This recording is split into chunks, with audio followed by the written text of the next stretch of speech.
第一资本已经决定投资 DL 了，他们开出的条件你想都不敢想，就是在正奇的案子当中，我们必须要打败 CEA。你现在知道我的处境了吧？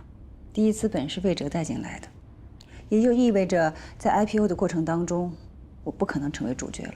但我也不想在 DL 的上市过程当中，沦为一个可有可无的配角。Vincent 我也熟，这样啊，我重新准备一些材料，我去找他。我不是这个意思，我想说的是，我跟崔英俊的事情，得赶快帮我了结了。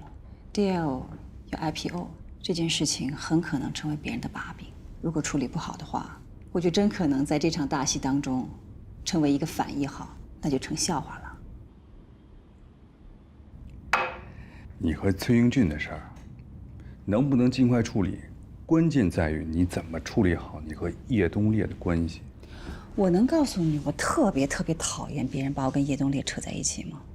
我跟你说过的，我跟他没关系。到目前为止，我 Stella 是清白的。OK， 那我再约他谈一次。研发团队那边的人都很看好你。谢谢丁总，我会努力的。哎，有个事儿我问你啊，你跟 Stella 最近是不是在谈恋爱啊？别慌别慌，网上的照片我都看了，拍的还不错。其实啊，我挺看好你们俩的，真的。我老婆就比我大9岁。一句话，鞋舒不舒服，只有脚知道。反正我觉得我2只脚挺舒服的。你啊，别太在意别人的眼光。哎，她那个老公啊，真不是个东西。要我也跟他离了。好好干啊！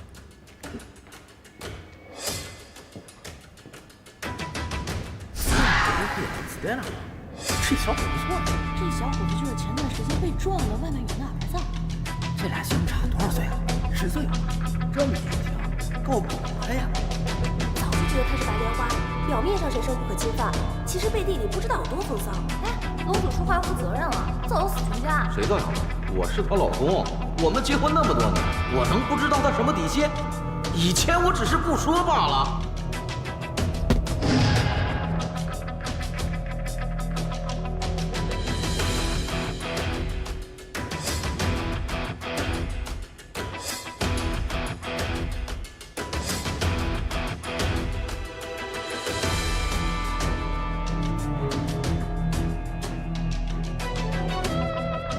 你应该已经看过了吧？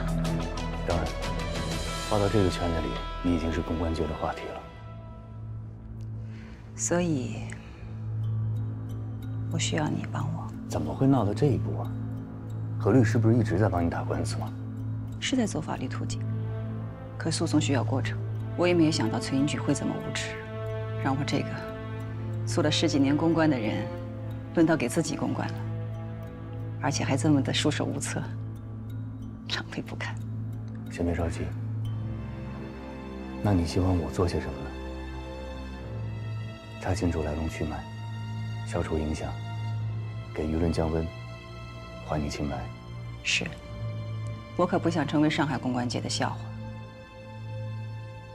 这是我的私事，我想聘请你做我个人的公关顾问，当然，相关费用会支付给你的。我可不便宜啊。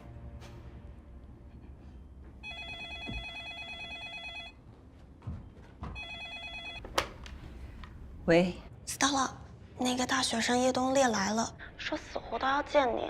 他人现在在前台等着呢，怎么办啊？好，我知道了。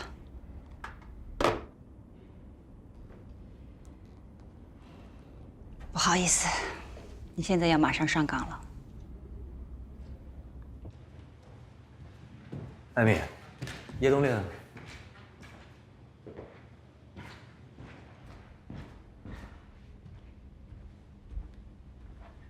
叶东烈，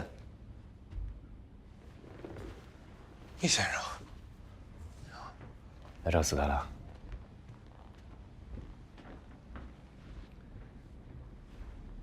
斯黛拉现在真的不方便见你，她委托我跟你聊一聊，咱们得换个地方。走吧。电话。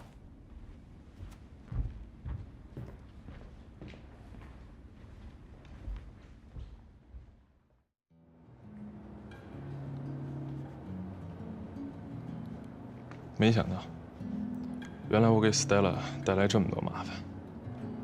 其实我来公司，我就是想跟她道个歉。酒吧的照片传遍了整个公关圈，现在人人都认识你，你就这么往我们公司门口一待，你确定你是来跟他道歉，不是来给他找麻烦的？我没想那么多，我知道我不该来，但我忍不住。你想帮斯黛拉吗？想啊。听说你是电脑高手。还行。把电脑拿出来。拿出来。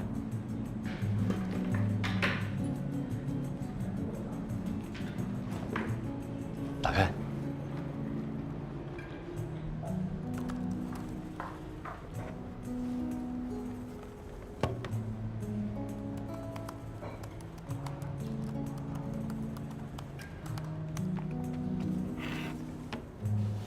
帮我查查。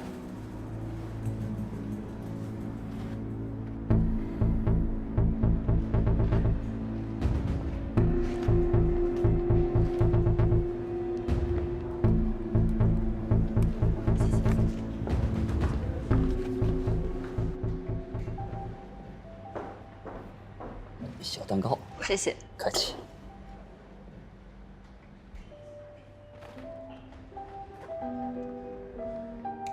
开始吧。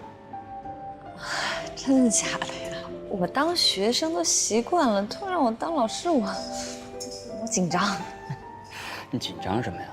凡事都有第一次，从现在开始，你就是我的老师。不是说好的互相学习吗？我都不知道该从何说起。大林，我是认真的。我老感觉我自己吧，看了很多书，查了很多资料和案例，就非常了解电商行业。上次面试的时候我才知道，这自己狗屁都不是。你不是面试的挺顺利的吗？面试顺利，不代表以后工作就顺利啊。所以呢，我想让你好好的帮我补课，以免在以后实际工作中露怯。我知道你江大总裁的身家啊，帮帮忙呗。哎，先说好啊。这个补课费我估计够呛能付得起了，这样，你每给我补一次课，我就请你吃顿饭，怎么样？那我得吃点贵。那你随便吃大餐。我以 DL 传播为关键词搜索，搜出来的是这个。斯特拉堡香小鲜肉，在7天之前，这些关键词的搜索量为0，也就是说根本没人搜这些东西。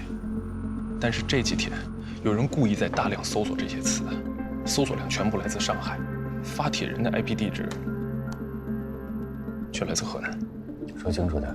这些 IP 地址都是假的，有人故意想这么做，想掩盖自己的身份。也就是说，这不是有人一时泄愤，而是一个有计划、有预谋的行为。可能吧。那你能帮我查到真实的 IP 地址吗？我试试。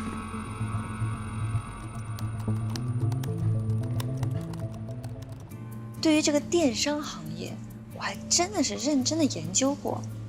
据我们的调查，这个行业现在其实已经接近了饱和的状态，实打实的红海。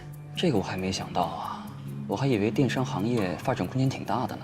看起来发展空间是很大，但是鱼目混杂呀，扎堆进来的网站太多了，那跟其他的行业一样。竞争这么激烈，那一定会是优胜劣汰，优势资源越来越集中，大电商并吞小电商，大鱼吃小鱼，最后才能达到这个市场的平衡。你看，我查了10个评论留言最多人的 IP 地址，以及手机登录人的设备编号，其中有4个 IP 地址都是同一个地方。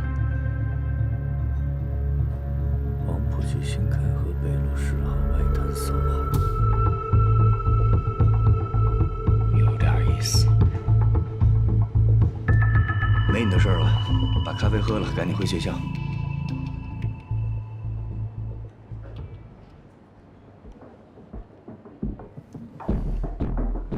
魏先生，我还是想见一下 Stella。别犯轴啊！我就是想当面跟他说声对不起。那你告诉我，你是真的喜欢斯黛拉吗？我就是觉得他对我特别好，我也想对他好。那你知道斯黛拉需要什么吗？第一点是找到自己的位置，第二，确立自己的优势，第三点就是强调品牌的个性化。说的很有道理。现在消费者市场细化越来越清晰了，所以说找准自己的市场定位非常的重要。没错，比如说我们负责的那家态度商城，定位就非常明确，一家有态度的商城，怎么样？不错。我们给他们设计的理念就是，面对商品、商家以及客户，一定要做到有选择、有要求、有态度。说的真好，继续。我跟斯黛拉确实有很大差距。我很穷，但是我会努力，有朝一日。别说有朝一日，有朝一日是我听过最愚蠢的空头支票。你骗20岁小姑娘还行，对斯黛拉来说没有用。我没骗她，我对她是真心的。那就不要说有朝一日，斯黛拉根本不在乎你能不能成功，更不在乎你在物质上能给她多大满足，知道吗？那她在乎什么？安全感。每个女人都需要安全感，你要让她觉得跟你在一起，她是安心的，不会担惊受怕。跟你打个简单的比方吧，崔英俊现在的所作所为，极大地破坏了斯黛拉的安全感。崔英俊之所以能做到这一点，有一个很重要的原因，是你的出现，让斯黛拉的名誉受到了极大的损害，让她陷入了无法解决的困境。更重要的，是让她的离婚官司变得很难打。你的意思是，我给她带来很大的麻烦？是的，所以如果你帮不了她，至少现在不要再给她添更多的麻烦。如果你真的心疼她，听我的，这段时间不要再来找斯黛拉。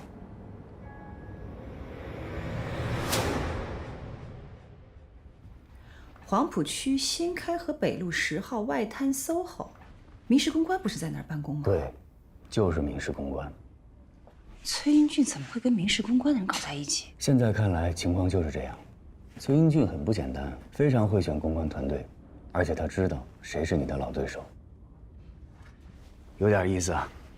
你要清楚啊，我现在是一个人在跟一个公司打仗，这个费用是不是该给我加点了？那个 IP 地址真的是叶东烈查出来的？是的，他确实是个电脑天才，但是他和别的 IT 男不同的是，他对爱情一往情深。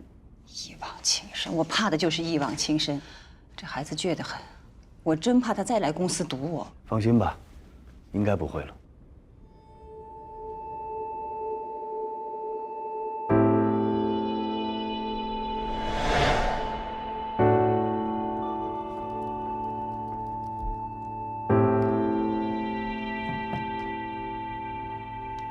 热度在昨天上午达到顶峰，短短几天，全网信息量达到42万条，然后就开始往下走。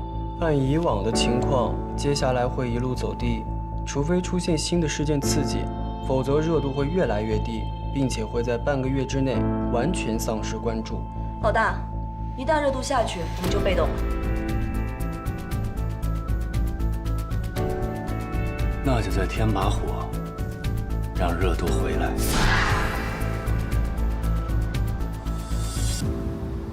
慧哲老师，我可是从来都没有做过街头直播啊，到底行不行啊？什么事都有第一次，别害怕。你说你的那些问题，我问了，万一人家打我怎么办呀？打你你就红了，按我说的做，来，3、2、1 ，Action！ 最近闹得沸沸扬扬的性骚扰事件，想必大家都有关注吧？我是真的很好奇，究竟有多少女同胞遭遇过同样的情况呢？今天我们来到了上海核心金融圈，让我们一起来做一个小小的街头采访。这里，美女你好，怎么了？我想问一下，你最近有关注过 CEA 性骚扰事件吗？你说的是那投行老板性骚扰女下属那件事吧？没错没错。冒昧的问一句，你有经历过同样的遭遇吗？你是？我们在做一个街头采访，毕竟同为女性，想为这件事情提高一点关注度嘛，对不对？哦，这样啊，那算了吧，算了。好的，不是，美女，看到没？被人拒绝了吧？没有人愿意回答这个问题的。邦尼，别担心，性骚扰是一个敏感话题，拒绝的人越多，说明这件事情越要被关注。就算所有的人都拒绝采访了，相信我，我也能剪出一个精彩绝伦的版本。你现在需要的是勇敢、耐心。美女你好，你们是在做直播吗？啊，对，不好意思啊，我有点忙，不好意思。这边，美女你好，我想问，这位美女你好，我想问一下，两位美女你们好，我，你看吧，我就说没有人会回答我这样的问题的。你好，请问你们是在做关于性骚扰的采访吗？对啊，我遇到过这种事儿。我大学刚毕业的时候在公司实习，我们公司有个领导，每次到大办公室的时候，他都喜欢走到我身后，当着所有人的面，一边说话一边摸着我的头发，就这样。好恶心啊！对啊，超级恶心，我到现在想起来我都觉得浑身不舒服。那你当时就没有做点什么吗？没有，就忍着。你就一直这么忍着呀？对啊，为了工作嘛，而且他又是我领导，我不敢得罪他，我不敢告诉我父母，而且他对办公室里好几个女生都动手动脚的。你们可以去跟大老板举报他呀。那个时候刚毕业，不懂啊，而且找工作又不容易。但我现在特别后悔，这口气我一直憋到现在了。王元良，你也是有女儿的人，你可积点德吧，把你的咸猪手给我藏好了。我之前也遇到过性骚扰。那你方便讲述一下自己的经历吗？喂。可以。怎么样？我戏不错吧？上市公司工作。当然，演的也还行。我可没有表演，我说的可都是真的。我帮你这么大一个忙，你要怎么感谢我啊？我今天晚上在大轩小厨订好了位置，让路易斯陪你喝个痛快。够瘾。都走了，只剩我们2个人。老大，这是什么套路啊？引导。任何的事情都需要引导。你看，现在这才几分钟啊，就已经3万多人在线观看了。我跟你打赌，半个小时以后，这个数字会上升到30万。知道要上下班的时候，我们公司电梯里的人就特别多，总有一个男的，他就故意贴近我，我越是躲，他就往我这边靠。他还是一个部门的高级经理，甚至有一次，他用胳膊肘来蹭我这里。当时我们公司团队正在酒吧喝酒，喝着喝着，我老板就突然摸我的脸，我跟他说你别这样，他说没关系，还让我别害怕，说这样挺正常的。怎么会有这么不要脸的人啊？对了，我们公司跟 C 爷还同一栋楼。真的？那你要不要考虑把他的名字给说出来？我们给他曝光嘛？啊？还是算了吧。真是气死我了！今天这个采访越做越生气啊！我要考虑准备一点速效救心丸。他姓高，在 JA 公司，他是有老婆孩子的。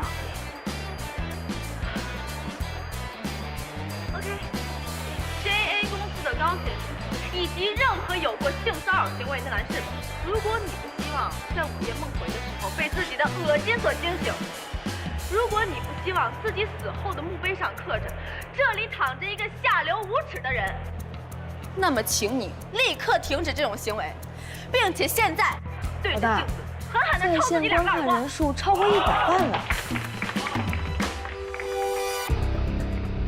还得涨。这个就是你说的办法吗？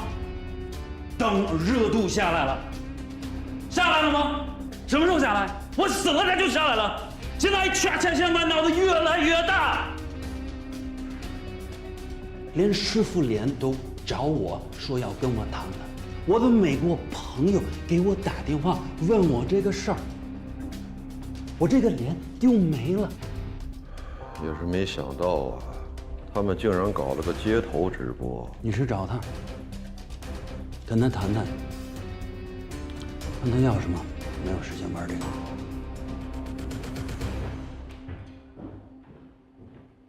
你们去谈吧，有信心吗？放心吧，这2天我们做了很多的工作，现在该是我们牵着他们鼻子走了。啊 ！Oh my god！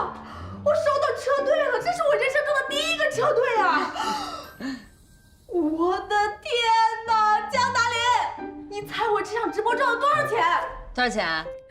一共2万多，刚收礼物就收2万多，到我手里就是一半，一半就是1万多。达利宝宝，我才直播2个小时就挣了1万多块钱，你看呀 ！Oh my god！ 网站给我发私信了，叫我抽空去公司跟我谈签约。我不会是要成为网红了吧？你已经是网红了，亲爱的，你要发大财了。这是我这辈子听到的最动听的话了。还钱，这句没听到。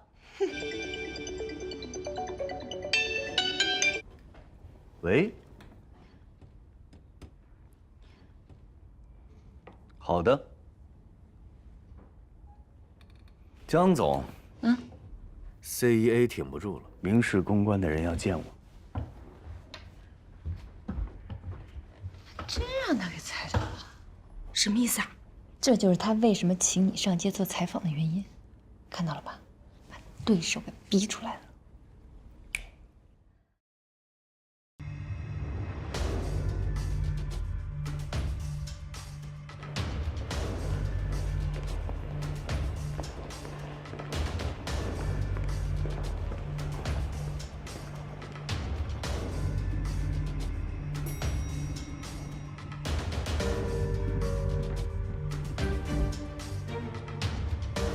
哎，你好，好久不见。重操旧业了。两军交战还不斩来使，给我个面子呗。你要是举白旗投降，我倒是欢迎。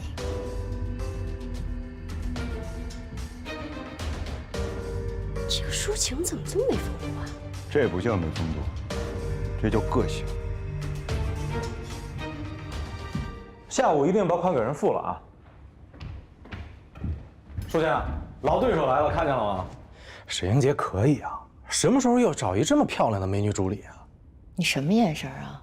是个女的就觉得美？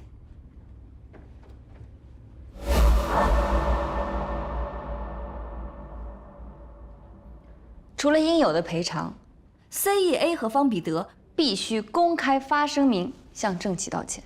对不起，江总，我觉得这个要求想法有点多吧？多吗？这是最基本的。我们坐在这里和你们协商，不代表 CEA 和方彼得真的做错了什么，所以冷静，明白吗？那你们来干什么？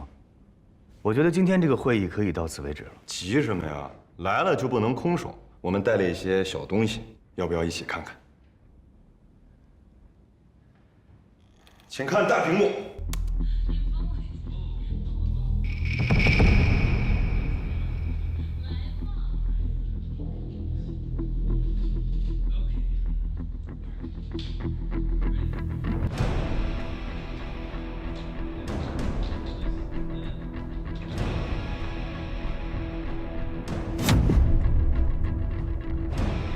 当时我们要见一个客户，我只是帮他一个忙。别着急啊，还有别的。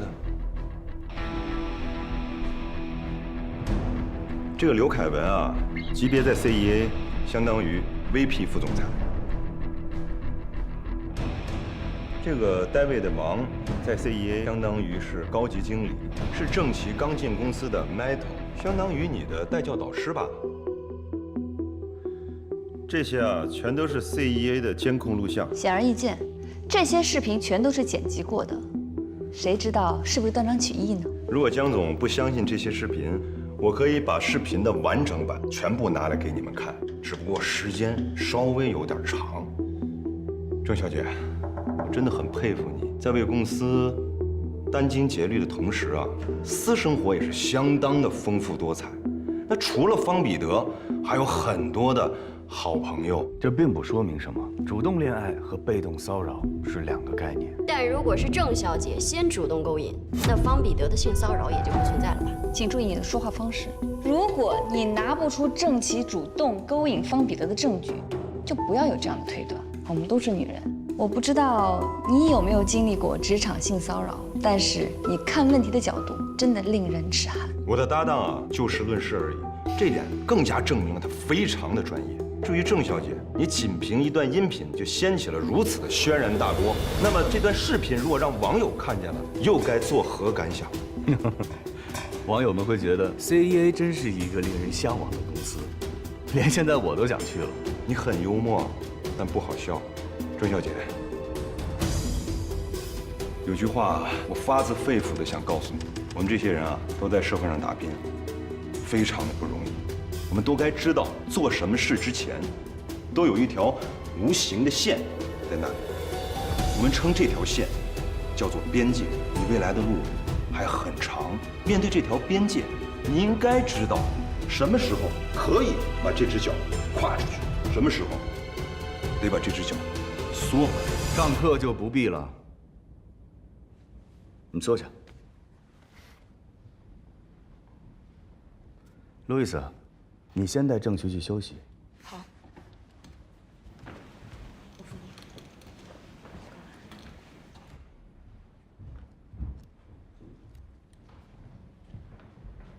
不得不说，你很会打心理战，表面上真诚沟通的态度，实际上是赤裸裸的威胁。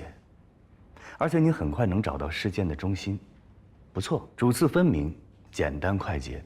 但是你不觉得你用这种手段对待一个性骚扰的受害者，很过分吗？首先，他得真是一个受害者。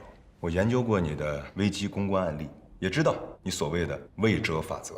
面对你的剑走偏锋，我这些只不过是班门弄斧而已。所以你觉得你要赢了？当然，如果不是这样，我就不来了。那今天先这样吧。同意。我期待你们的反击。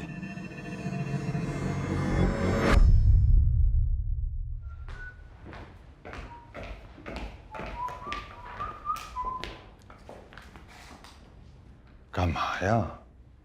我就是想告诉你，我来不是举白旗投降的，我是敦促他们投降的。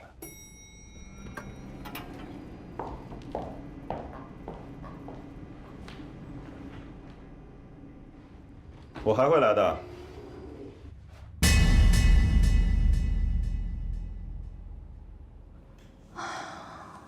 这个沈一杰真的太嚣张了，这个案子比我想象中的复杂多了。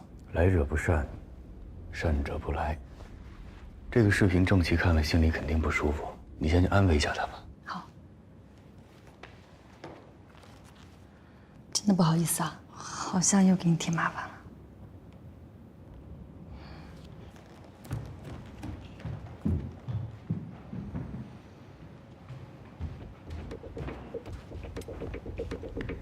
路易斯，跟我出去一趟。老大，我有预感你要干什么。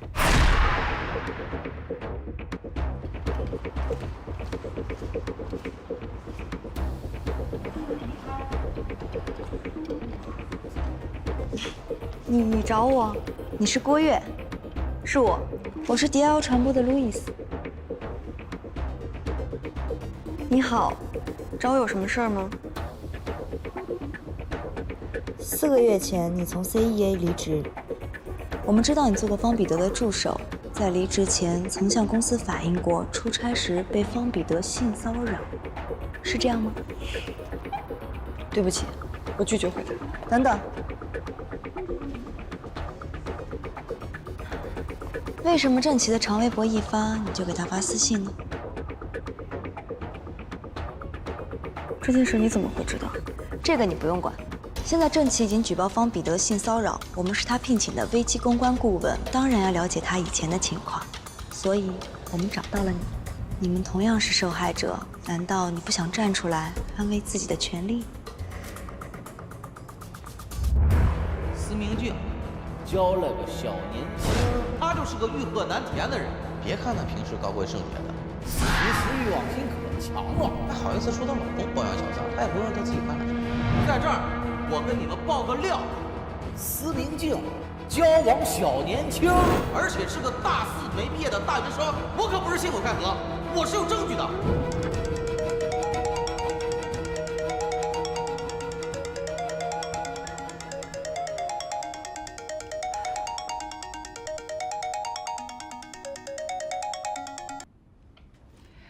喂，哪位？我是叶东烈啊，你把我号码删了吗？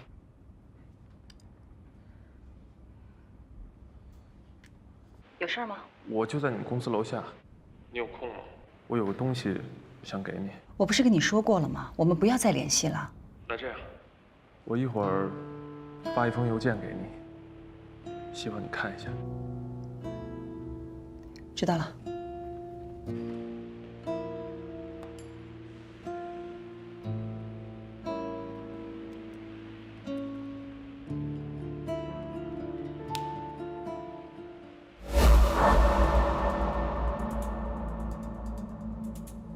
没错，我告诉过郑琪我的事情，他建议我向人力资源总监申诉，可我一无视频，二无录音，没证据，没证人，怎么申诉？最后的结果就是我辞职，公司赔了我3个月的薪水了事。所以郑琪的事情一曝光，你就给他发私信问他情况了。哪想到他比我聪明啊，居然想到录音。不过他一直都没有回复过我。事情一出，他的社交账号都被我们接管了。难怪。那现在情况怎么样 ？CEA 答应赔他多少钱啊？赔钱？不，现在重要的是让他们要承认这个事实，先向你们道歉。道歉有什么用？那都是虚的。道歉不还是老样子，没有一点改变。性骚扰案件是要背负法律责任的。你再仔细想想，还有没有类似的事情？不太记得了。你仔细想想。我想起来了，方彼得经常会找理由让女同事陪他一起加班，有时候参加应酬的饭局也会趁机揩油。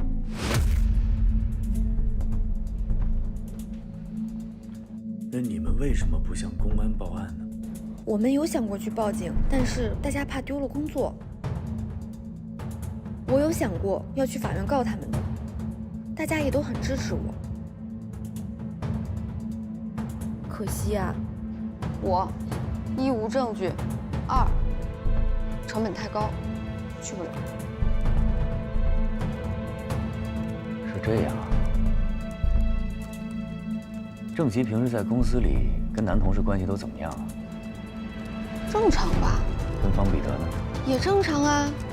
他是我走后才调去给方彼得当助手的，有什么问题吗？没问题，谢谢。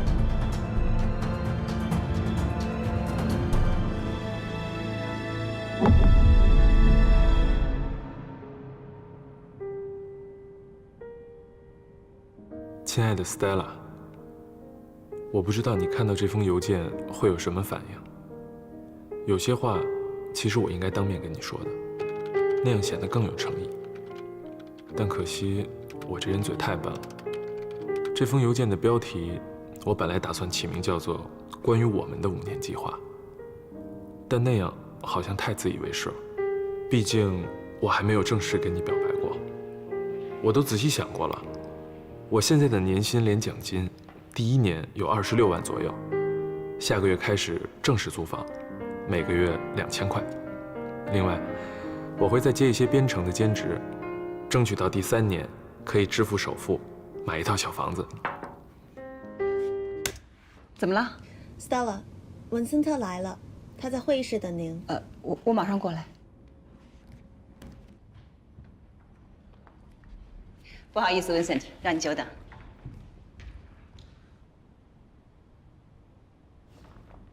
接下来的话，可能会让你不高兴。但是没办法，这都是为了能够顺利的推进第2的 IPO， 希望你能理解。都是为了工作，请讲。我们对第2所有的合伙人都进行了认真的调查，经过仔细考量，我们认为，你 Stella 目前会成为第2IPO 的最主要的不合协议。你的问题有可能成为我们第1资本和第2合作的最大障碍。这话是什么意思呢？你很清楚，你的个人问题已经成为上海公关圈的热门话题了。真的，我很不理解。Stella， 上海公关圈知名的女神，会在这个节骨眼上犯这么低级的错误？ Vincent， 不管你听到了什么，那些都是谣言和诽谤，那些都是崔英俊为了在离婚官司当中获得更多的利益而恶意中伤我。你也听我把话说完。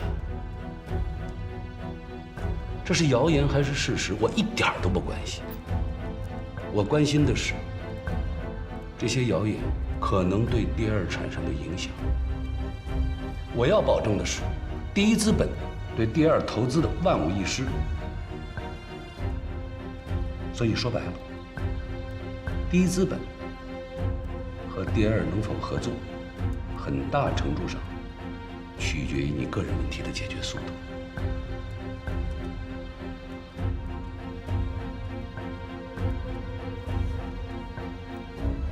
给你2个建议：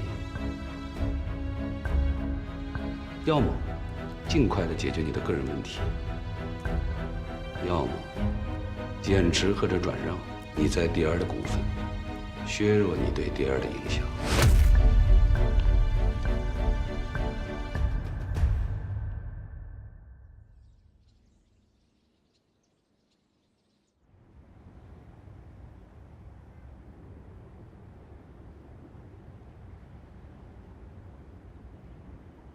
出于职业道德，我得提醒你一下啊，我可是按时间收费的。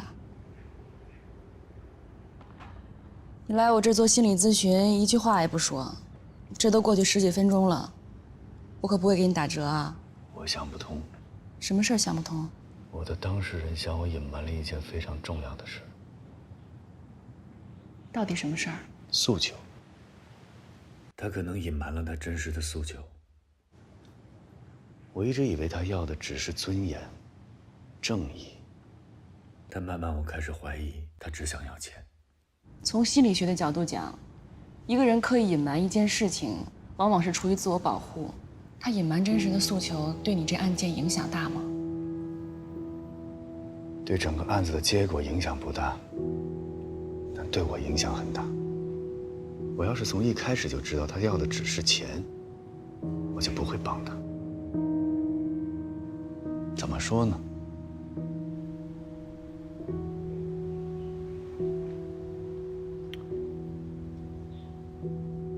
我的那个老板，就是江达林，也是我的学生。他一直说我不分是非对错，我们俩就因为这个，你知道吗？吵了无数次。好，这回我终于决定，我要按照他口中的正义和真相做一件事情。结果呢？我的当事人却变成了只要利益的这一方，这跟我做这件事情的初衷完全是背道而驰的，所以我特别矛盾。我不知道这件事我还要不要继续做下去，我很失落，你知道吗？你不想继续做下去，是因为你觉得你的当事人配不上你这么高尚的付出。是的。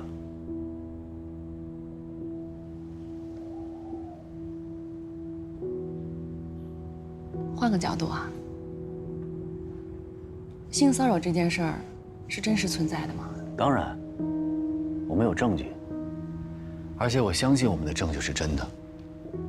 我的当事人的确遭到了性骚扰，但是后来，他利用了这件事情。我们不说后来，就说现在。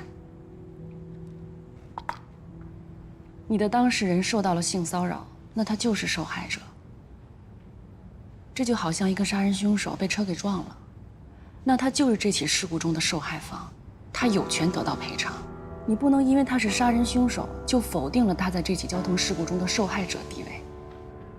同样的，不管你的当事人真正的诉求是什么，他受到了侵害，这是不争的事实。侵害他的人必须受到惩罚。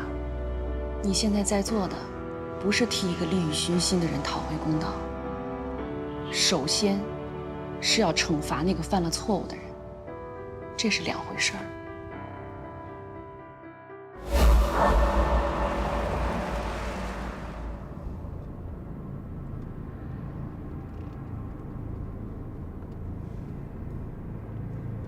你这个离婚案子啊，确实有点复杂，你别着急，你得给我点时间。我现在最没有的就是时间。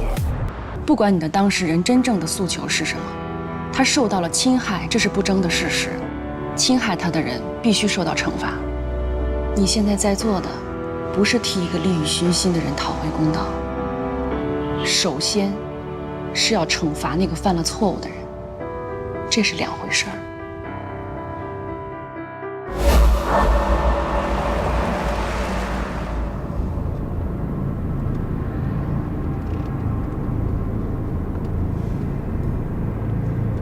你这个离婚案子啊，确实有点复杂，你别着急，你得给我点时间。我现在最没有的就是时间。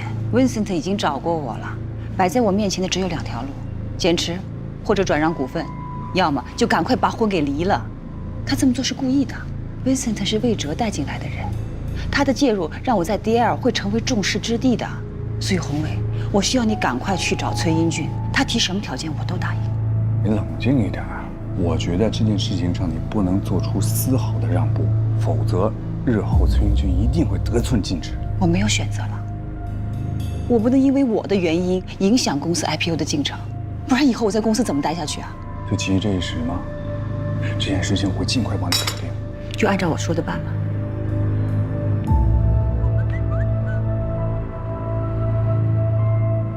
你现在有空吗？我还是想见你。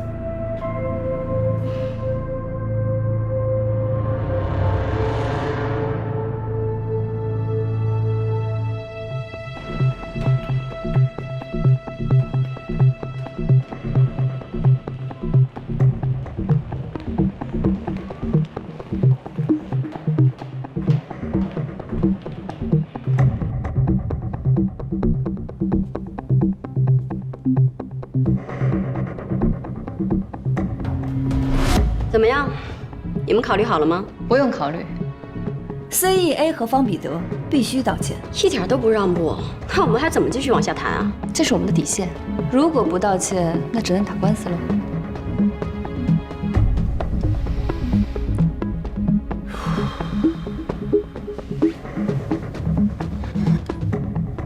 请允许我打个电话商量一下。麻烦你快点，我的当事人还在办公室等我呢。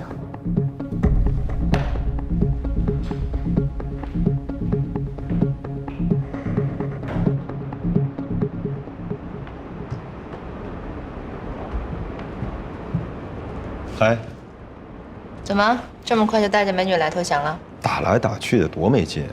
冲你的面子，要不我们和解？滚！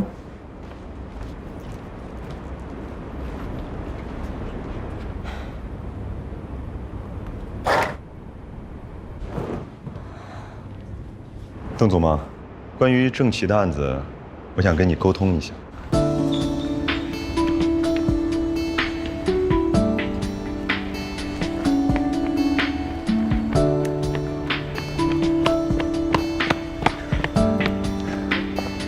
我计划你看了吧？你放心，努力我能实现的。我对你的什么计划毫无兴趣。你知不知道，我的离婚官司本来是稳操胜券的，因为你，因为那些该死的照片，我被崔英俊威胁，不得不把我辛辛苦苦挣来的财产分1半给他。我现在的生活是一团糟。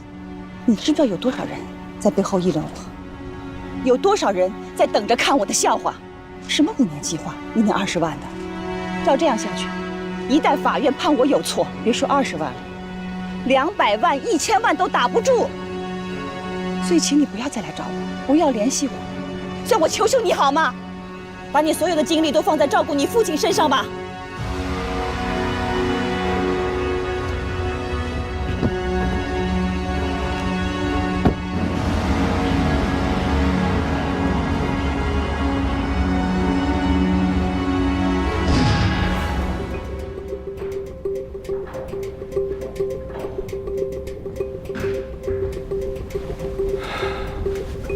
我已经和 CEA 沟通过了，不可能道歉。作为交换，我们同意将郑琦的解雇补偿提高到N+4，这是我们的底线。而且郑琦必须跟贵公司签署保密协议，此事到此为止。不道歉啊，那就没得聊了。我们法院见吧，到时候就不是道歉这么简单了。不好意思，我们也需要商量一下。你跟我来。也请你快点。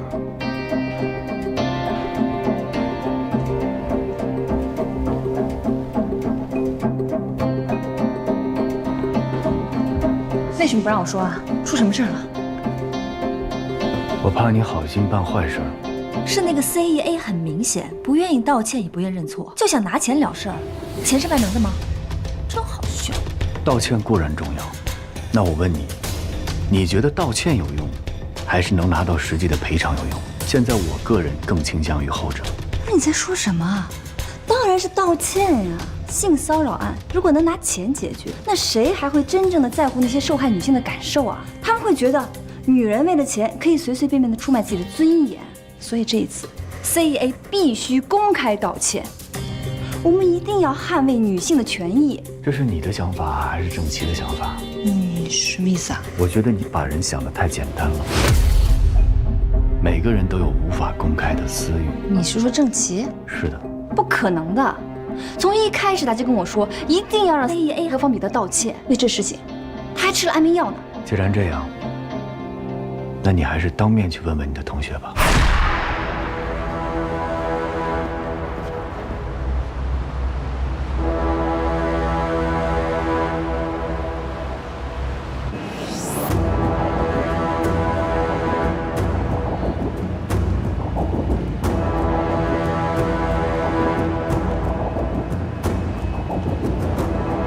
我同意不道歉。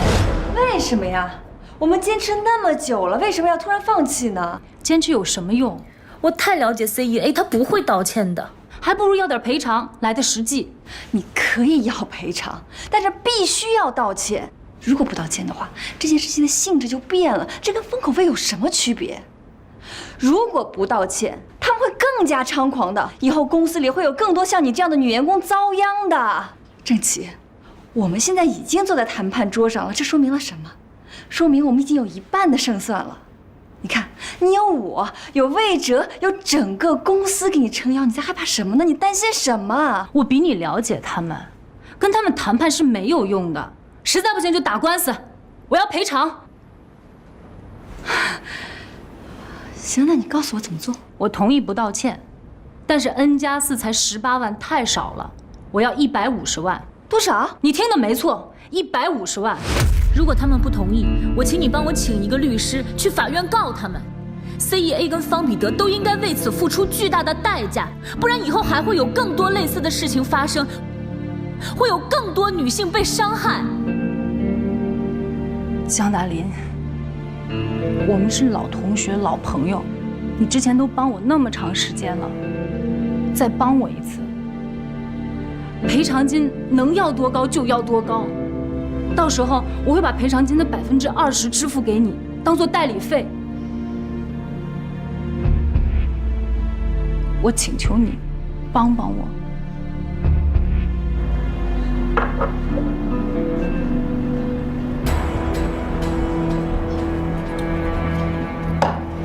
2位的果盘，请慢用。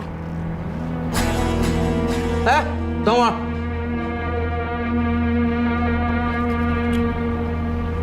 这车厘子也太少了吧？哎，不好意思，先生，我们这里是有规定的，中型的果盘是10颗车厘子，您可以数一下。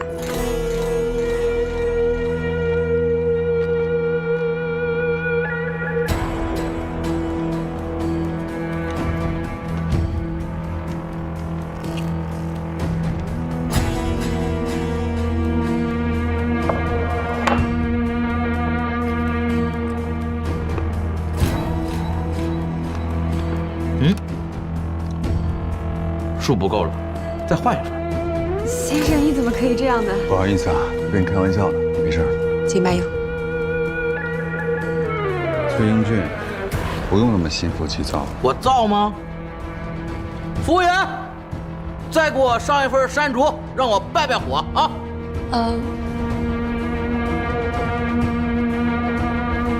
来，我们说正事儿。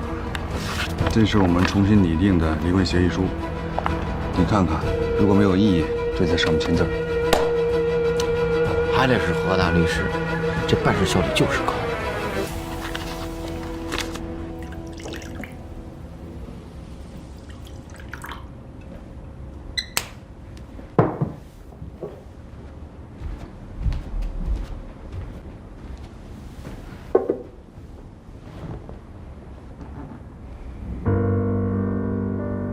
郑琪走了。嗯。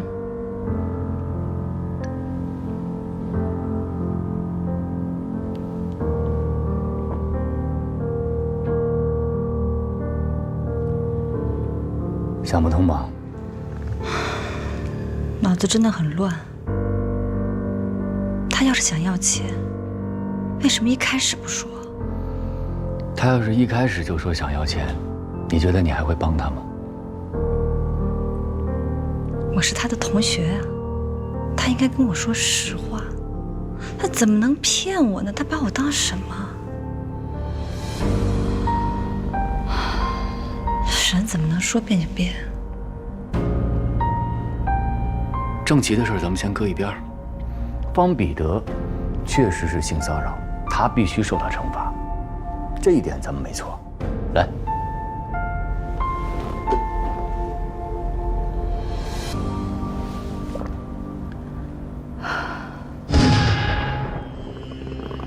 ，300万。何大律师，你上次态度不是挺强硬的吗？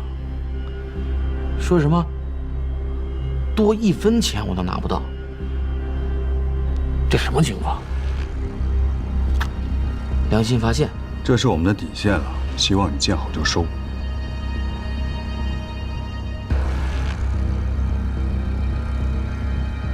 我懂了。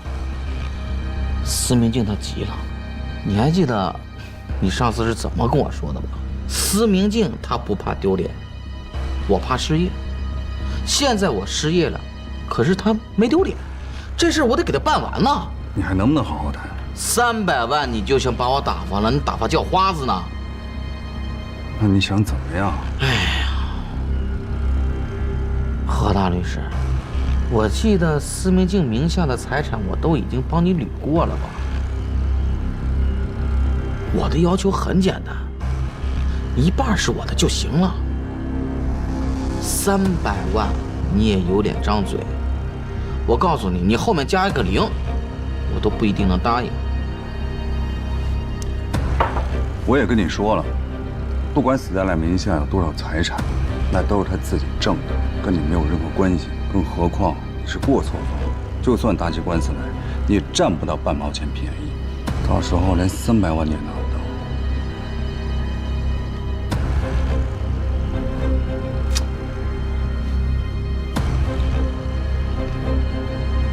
那就打官司吧。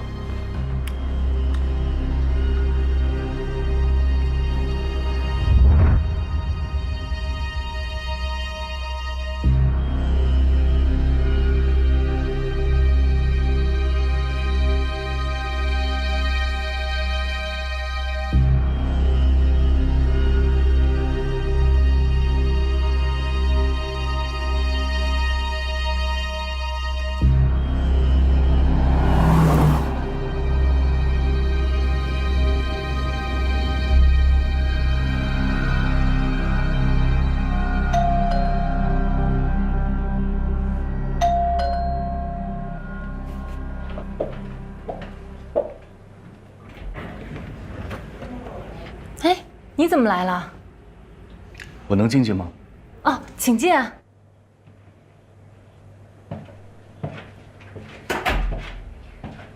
你随便坐，我给你倒杯水。小家布置的挺温馨啊。谢谢。你随便坐吧。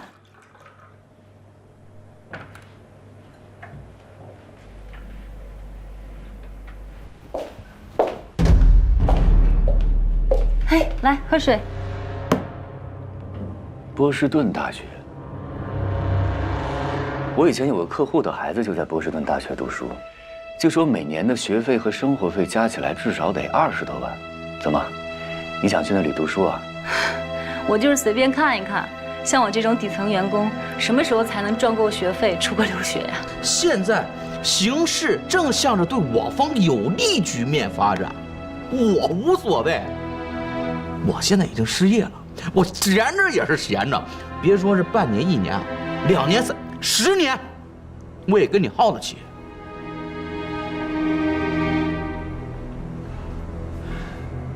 崔英俊，好歹你跟斯黛拉也是夫妻一场，没感情了也千万别做仇人，人要有感恩之心。你也好好想想，要不是因为斯黛拉，你这个经理的位置能做得这么稳当吗？我已经被开了。要不是因为斯黛拉，你能过上这么好的日子吗？这不马上离婚了吗？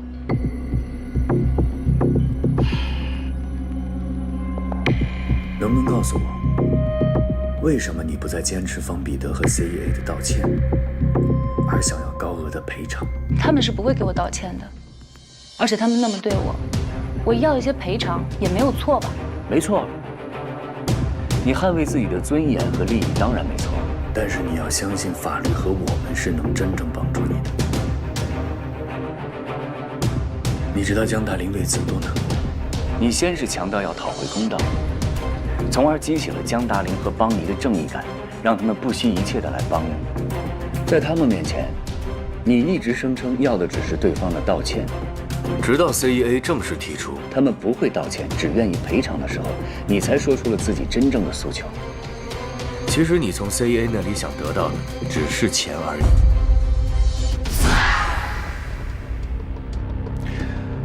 OK， 你可以不用感激他，但是你不应该背叛他呀。你要还是个男人，还有一点人性的话，就在上面签字儿，300万不少了。太感动了，何大律师，你也别在这儿跟我打感情牌。我告诉你，我现在是什么样一个人啊？我现在就是软硬不吃，油盐不进。我都知道你们怎么想的。你们不就是想速战速决吗？你们打闪电战，那我就打持久战。这么说，是没得谈了。你回去啊，告诉那娘们儿，这官司我奉陪到底。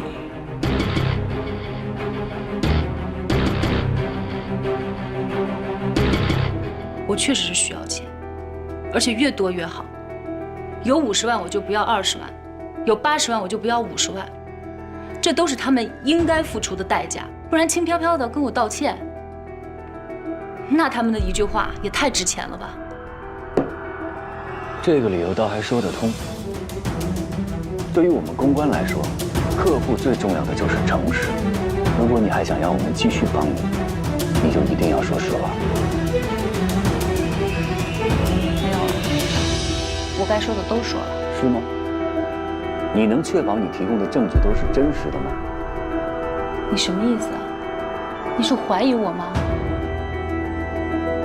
如果他没有骚扰我，我怎么会有那样的录音呢？我没别的意思，我只是希望你能开诚布公，以防让对方再抓到什么把柄。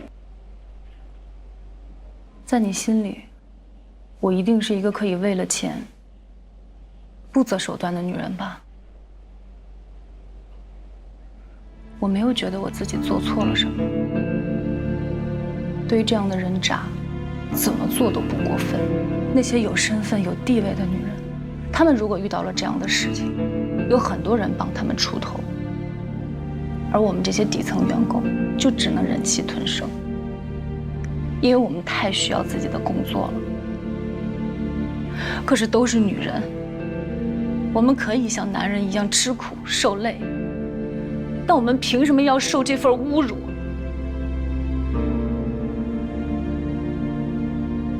所以我不打算再像他们一样忍下去了，我一定要让这些人渣得到应有的惩罚。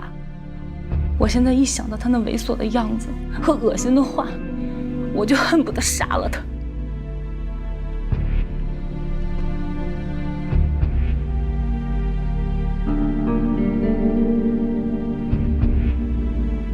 放心吧，既然我们 DL 接了这个案子，就一定会负责到底的。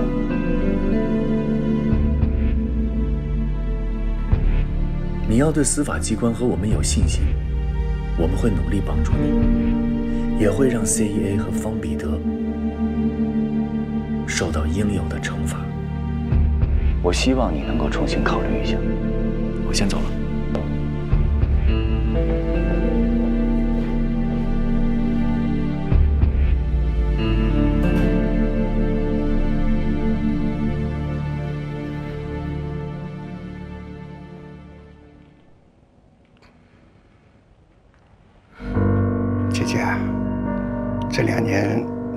情况你都知道，你妈的老毛病越来越严重了，每个月光医药费的支出就好大一笔，爸实在是没办法了。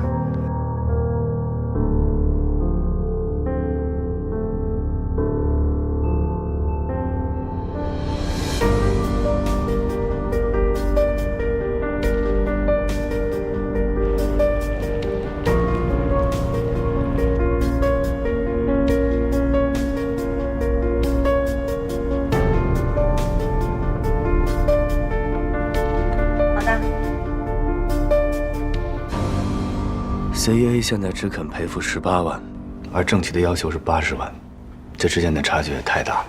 所以我在想，既然他们总喜欢拿法律条款说事儿，那我们就应该以其人之道还治其人之身。我在这边工作4年了，不想因为这件事情被开除，也希望他能受到相应的惩罚。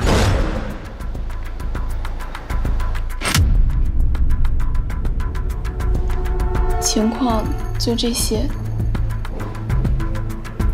你很勇敢，谢谢你配合我的工作。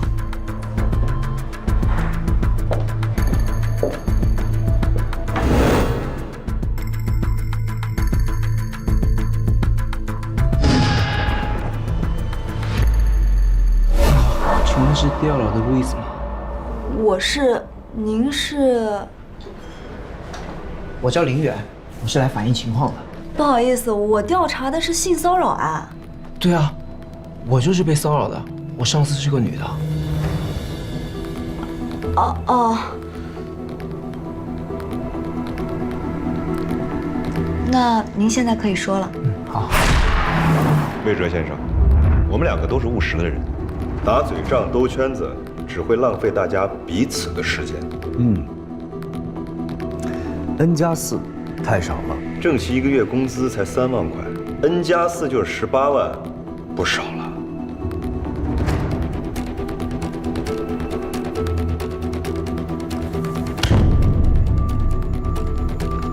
这个是在 CEA 任职期间，所有受到过性骚扰的女员工的集体申诉，以及他们的签名。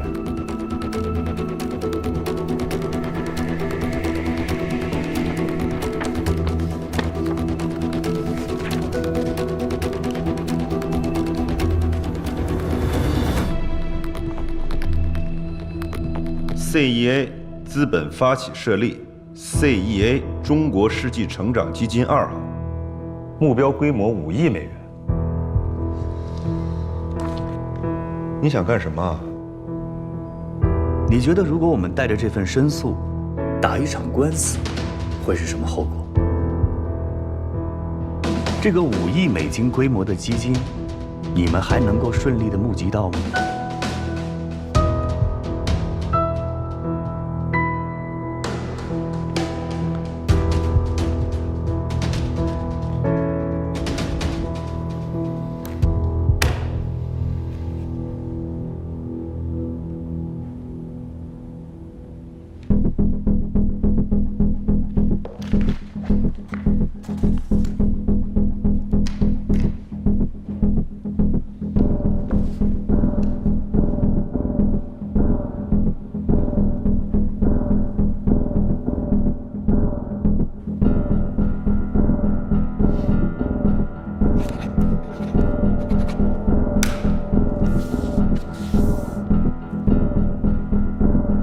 就这个数，不能再多了。不接受。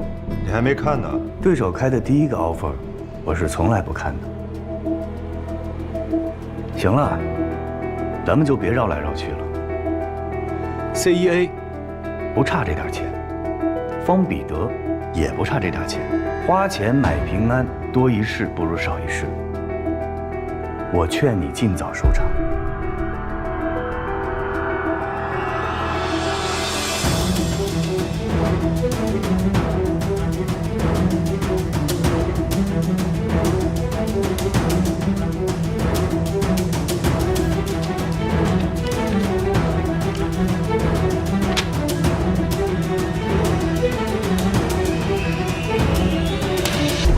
成交。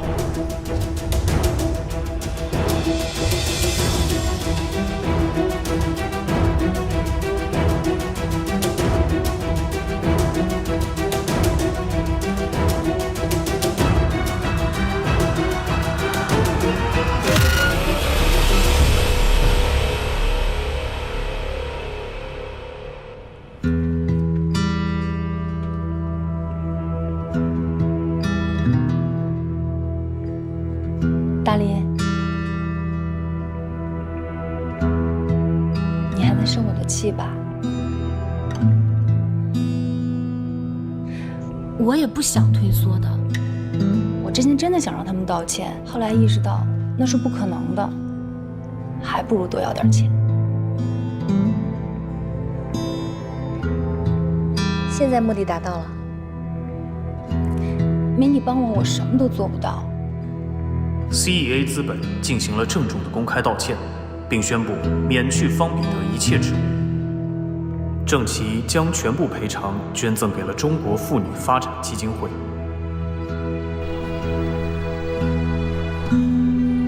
好了，宝宝们，今天的直播到这里就结束了。大家一定要记住，多敷面膜，多补水，一起成为更加精致的女人吧。拜拜。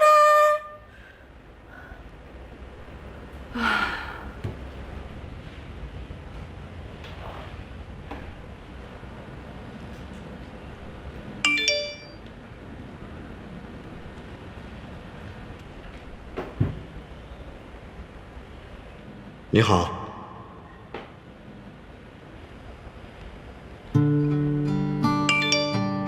你好，谢谢你送我的车队。小事一桩，你主持得很好，值得奖励。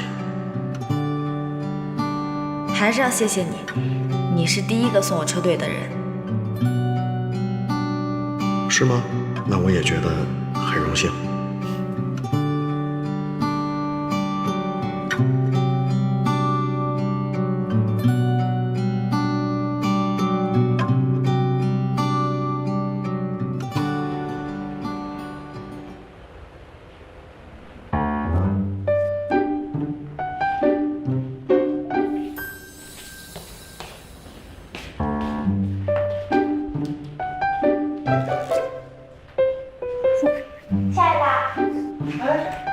完了，怎么样？在线观众才1万多，还好有那个叫什么希区萨特的给我送礼，总算挽回一点面子，不然我也太丢人了吧！1万多人，1万多挺多了。哪里多了？我做街头采访那场直播，那足足有100多万观众呢。哦，那好吧，继续加油啊！我相信你一定可以。 哎，下一次你再做街头直播，我可以帮你摄像，还可以帮你拍照。亲爱的，你那么喜欢摄影，干嘛不试试看在西瓜视频上分享你的摄影作品啊？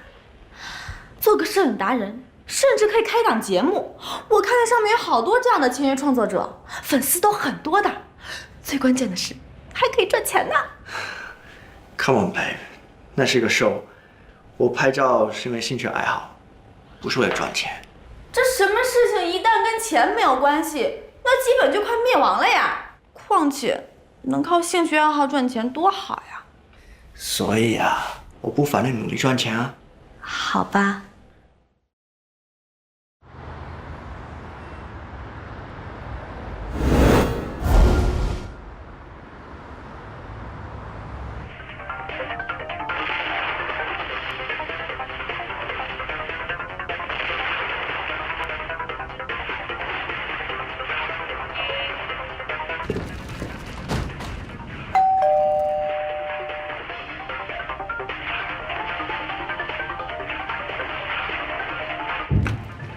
队长，晚上好。我一点都不想出门，他非得让我来你这儿，烦死了。别烦，别烦。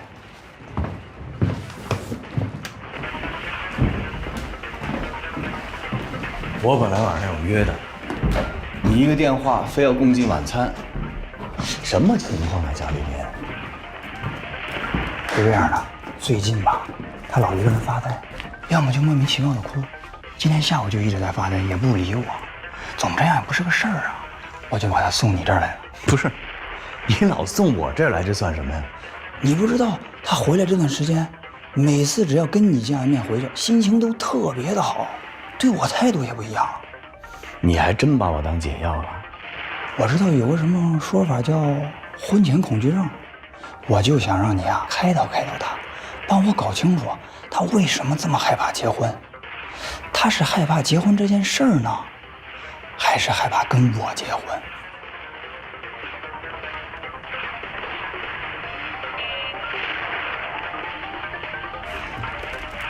吃的都在这儿了啊！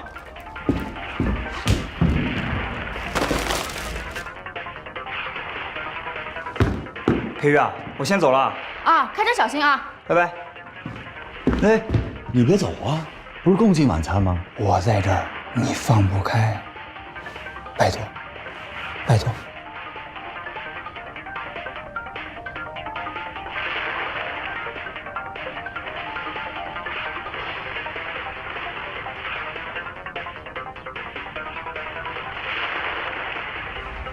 好好的日子，别作啊！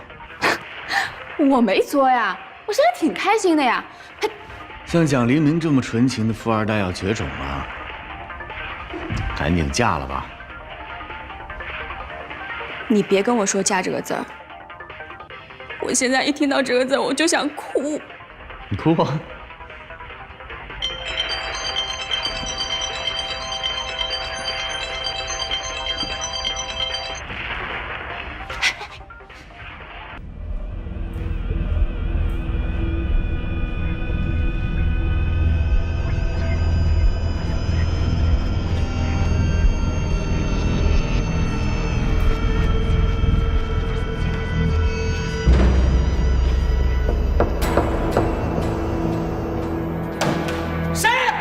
谁干的？欺负谁呢？炸我车算什么？有本事炸我呀！谁？到底是谁？我。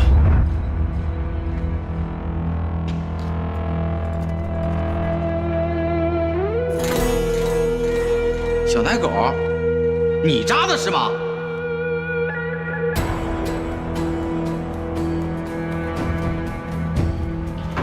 哎，你干什么？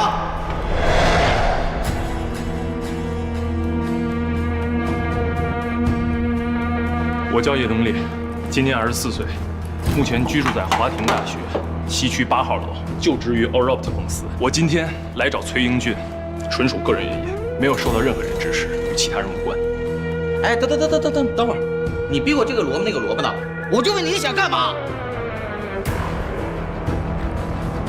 ？120啊，我现在在马当路地下停车场，这有人受了重伤，请你们马上派一个救护车过来，谢谢。你是来碰瓷儿的？我告诉你啊，不止你在这录着呢，这么多摄像头都在录着呢。你不要在你的视频上做什么手脚。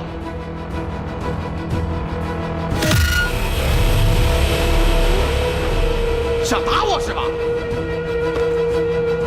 来，往这儿打！今天谁不打谁是孙子！来！哎呀，你那身子！哎，救命啊！杀人了！哎呀哎呀！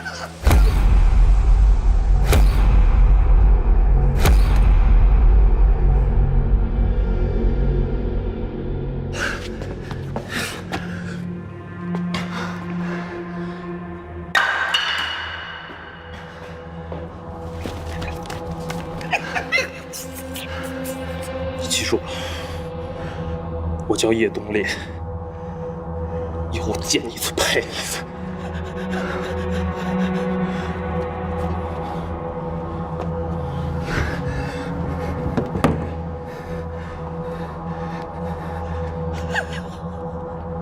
110啊，我叫叶东烈，我打了人了，我现在要自首。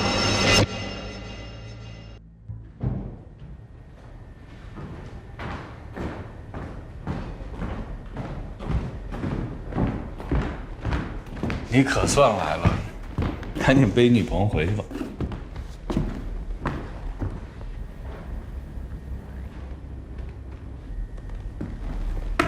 大了，好像酒量越来越差了。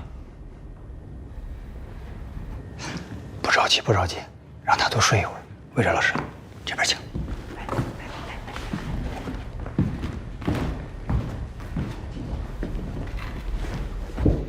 怎么了？哪个是裴瑜的杯子？魏哲老师，我先敬您一杯。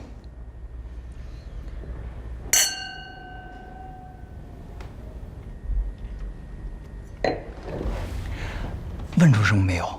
啊？就是关于裴玉为什么害怕结婚这个事儿，问出什么没有？有时候想要了解一个女人在想什么，未必需要问。那还有什么办法？裴玉其实是个很简单的人，只要你用心去了解她，多花时间陪陪她，很容易知道她在想什么，为什么高兴，为什么伤心。魏哲老师，我跟裴玉吧，从很小的时候就认识，也算是青梅竹马。这么多年呢，我一直特别喜欢她，但她对我吧，就一直淡淡的。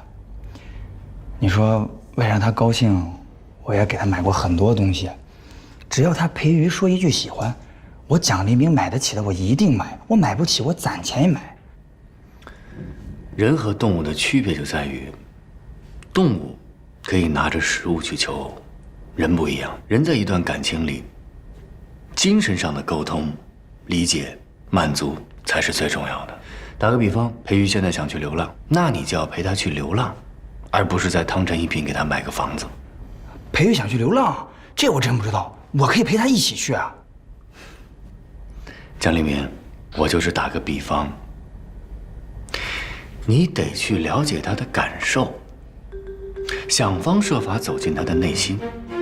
女人是非常细腻、非常敏感的，有时候不是钱就能解决所有问题的，你得赢得她的信任。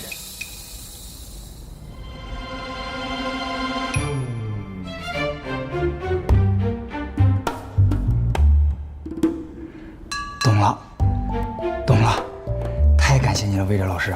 那看来以后啊，还得来麻烦你。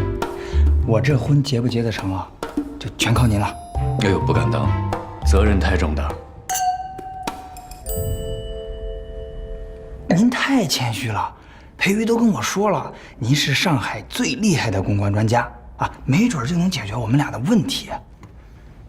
要不，你在辅导裴玉的同时，也辅导辅导我。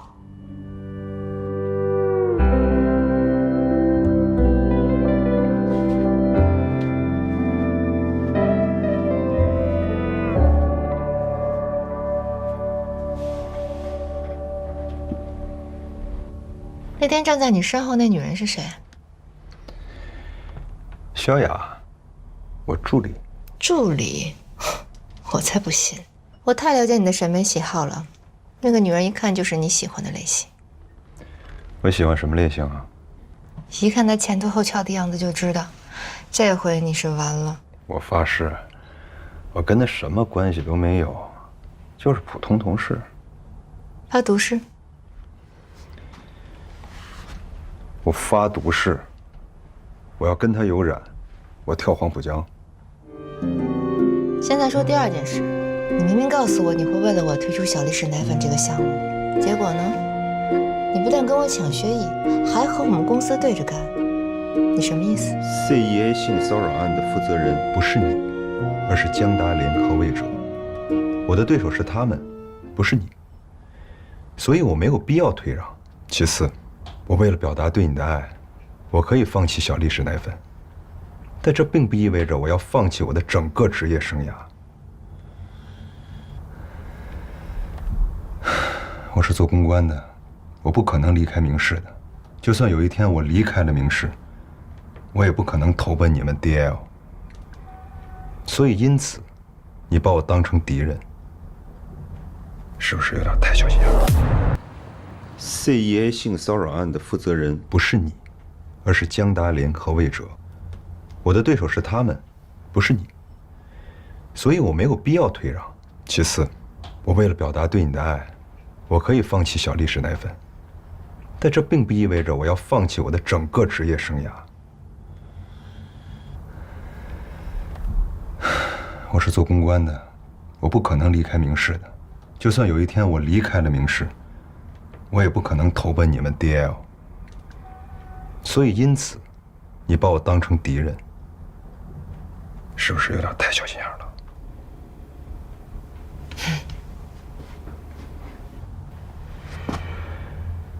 如果你希望我为了你放弃整个职业生涯，回家当奶爸，你养我，我养你啊！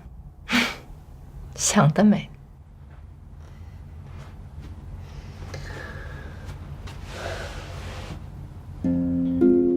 其实我还挺喜欢今天晚上你这劲儿的。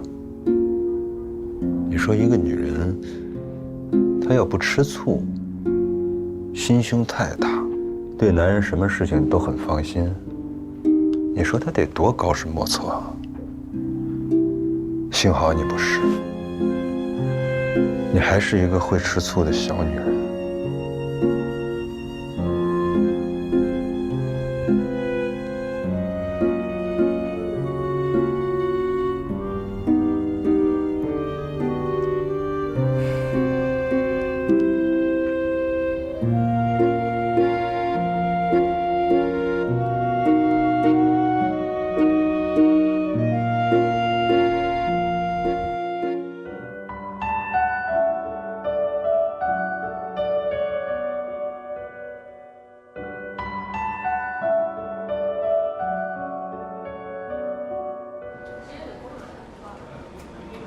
10几个 slogan 实在太多了，容易七嘴八舌挑花眼。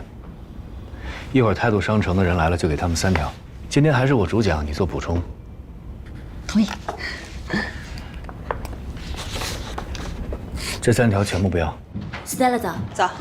只保留这1条，然后这一块可以省略不说。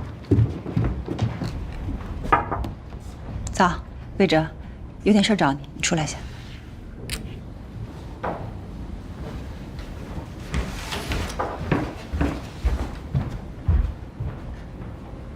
什么事？刚接到电话，叶东烈把崔云俊给打了，关到派出所了。先别着急，我有点急事，得马上出去一趟。一会儿态度商城的郝总来了，你来跟他沟通。我一个人沟通啊？当然。等等，什么事这么急啊？非得现在就出去？回头再说。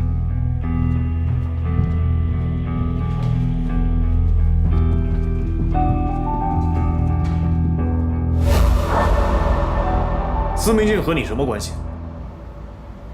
没关系。那你为什么打崔英俊呢？我看他不顺眼，就打他了。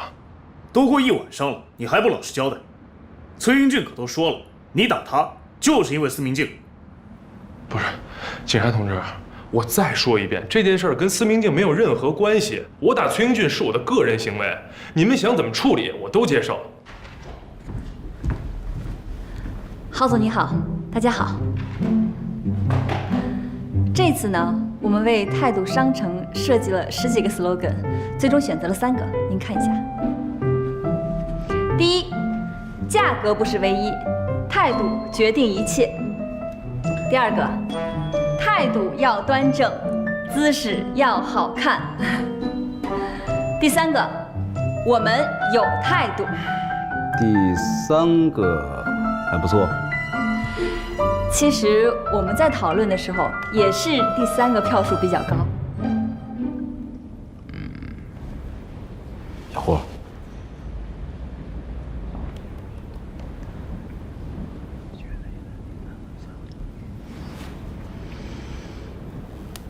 郝总，你等一下，我还有个想法。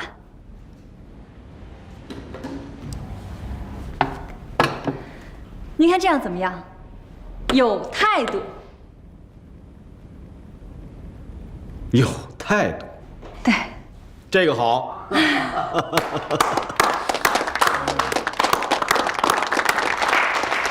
其实这些 slogan 呢，可以分别用在不同的场景，根据页面的宽度、广告投放的地点，还可以选择不同的标语，甚至是做多个版本。准备得很充分。谢谢郝总的肯定。这个叶东烈还真的是个愣头青。我干警察这么多年了，还第一次看到这样：打人之前先帮人叫救护车，还报警自首，带回去以后啊，好好管教管教。我觉得呀，他心理有问题，你实在不行就帮他找一个心理医生看看。我知道了，谢谢刘警官。回去以后我一定好好教育教育他，好好管管。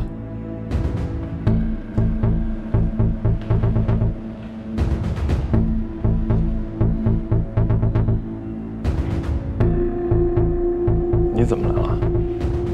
受人之托。Stella 吗？她在哪儿？就在外面。你跟他说这事儿跟他没关系，都是我自己一个人的事儿，你们不用管我，真的。你说跟他没关系就没关系了，你想过没有？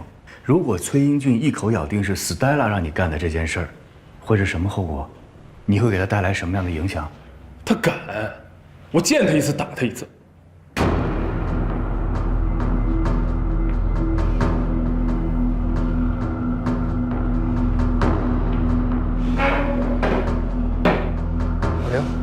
老刘，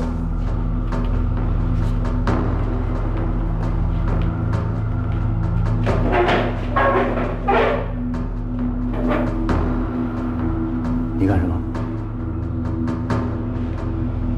你不许再说话了，我过去跟他聊两句，别再添乱了，好吗？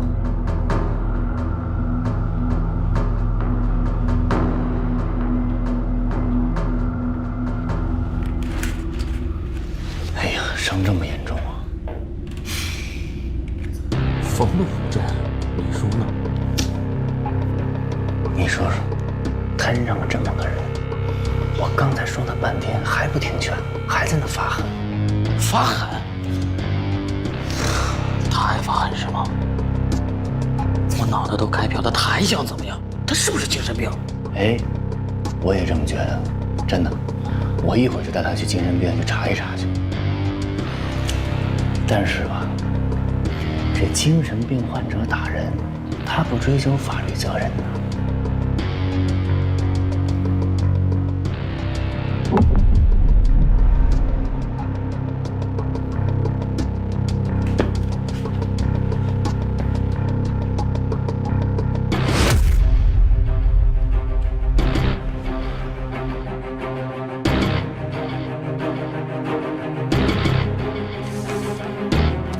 崔英俊的伤也未构成轻微伤，所以他决定不追究你的刑事责任了，也不起诉你了。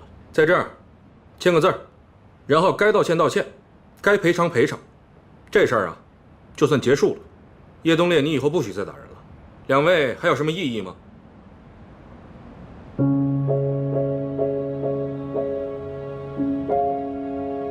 没异议。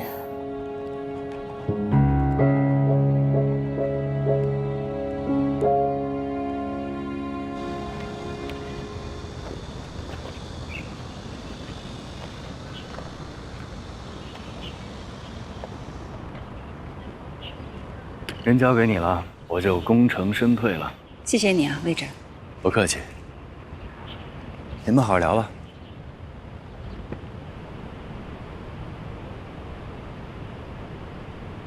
不好意思啊，给你添麻烦了。你还好吗？我送你回学校吧。你说的，咱俩最好还是保持点距离。还有，我不想回学校，我想去医院看看我爸，我坐地铁就行。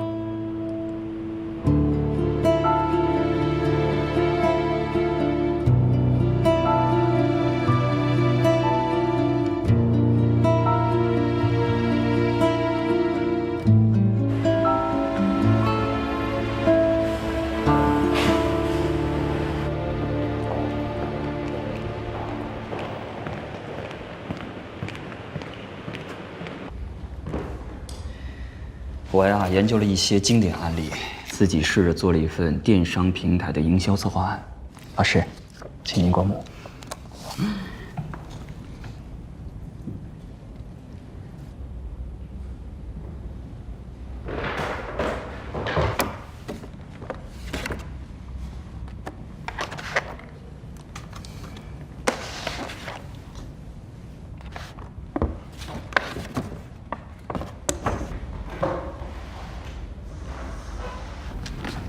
不错呀，没想到这么短的时间你就对电商平台研究得这么透彻。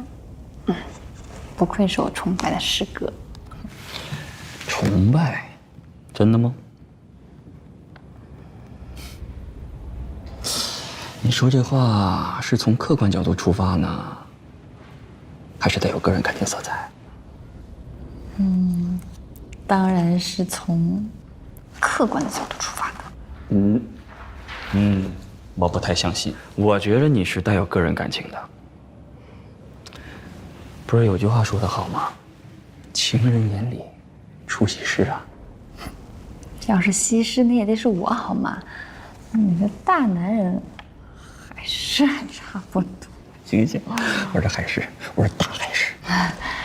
其实我们今天跟态度商城进行了第一次的沟通会，你的有些观点和分析，就这几条，跟我们的方案算是不谋而合吧？是吗？那完全是巧合啊。其实呢，我今天真的想参与你们的沟通会，这样肯定能学到很多东西。说实话，我的这些分析全是建立在收集各种资料上，完全没有实战之筹。大林，如果说下次你们再跟态度商城开会的时候，我能不能去旁听一下？啊，就跟咱们在飞扬第一次见面的时候，你不是假装是抒情的助理吗？下回我给你当助理，怎么样？啊，这个吧，我说了不算，得跟魏哲商量一下。哦，那算了，你别跟他商量了，免得他又认为我是图谋不轨。哦，对了，态度商城的那个方案，他们到底通过了吗？别提了啊！今天呢，我们出了3个方案给他们，结果呢，那个郝总脸拉这么长，一个都不满意。还好我灵机一动，看啊，本来呢是我们有态度，还好我反应快，瞬间就把我们给擦掉了，变成了有态度。你猜怎么着？怎么着？郝总眼睛一亮，当场给我鼓掌。有态度就变成了态度商城最终的 slogan， 完美，必须的。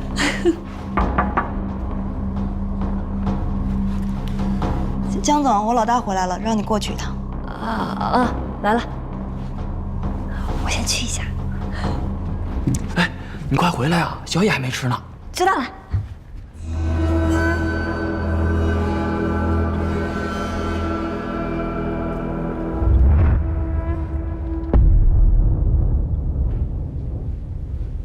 找我啊？态度商城的郝总给我打电话，说你把方案改了。啊，就动了2个字儿，意思没变。动1个字儿也是改啊。那当时他说我改得好，还给我鼓掌来着呢。有态度，想法不错。但是想法再好，你也是当场改掉了自己的方案，这是大忌。你这么做只会让对方觉得你没有深思熟虑、随意不谨慎。我希望你以后不要再耍小聪明了，好吗？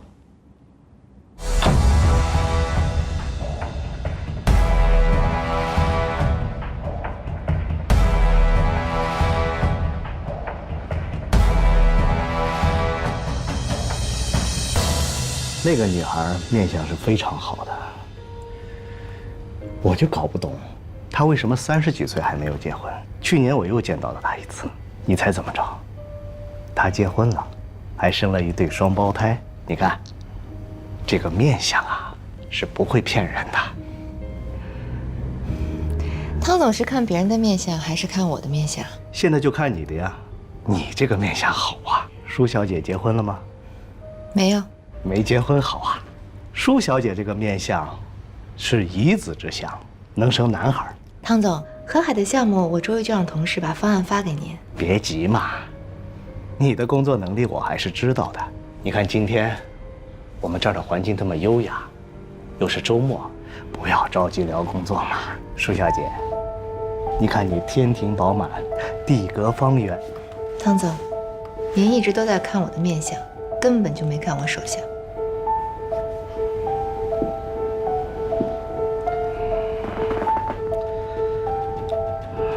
现在我们可以继续聊河海项目了吧？不急，我在玉宝轩定了位置，黑珍珠2钻，咱们边吃边谈吧。好啊，随你。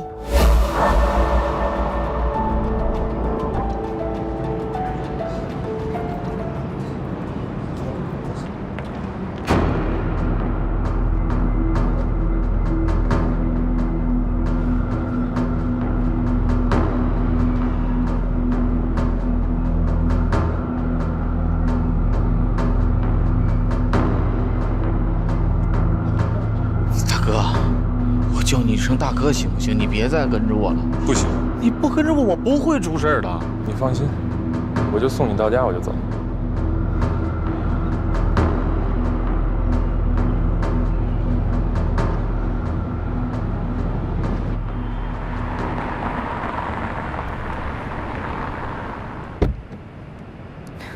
谢谢啊，汤总。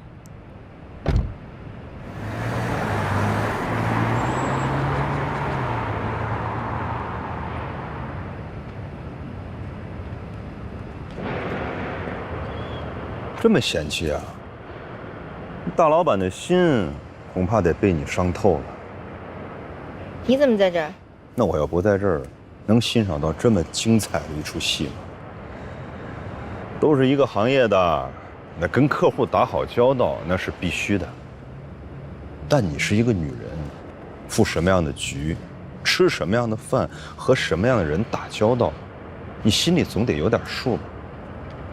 你不是也约了其他女人吃饭吗？没错，我是约了女人吃饭，那是我的女同事，我们两个聊完工作我就提前告退了，我也没有特意让别人开车送我回来。世英姐，你的事儿我不管。我的事儿呢，你也不要管。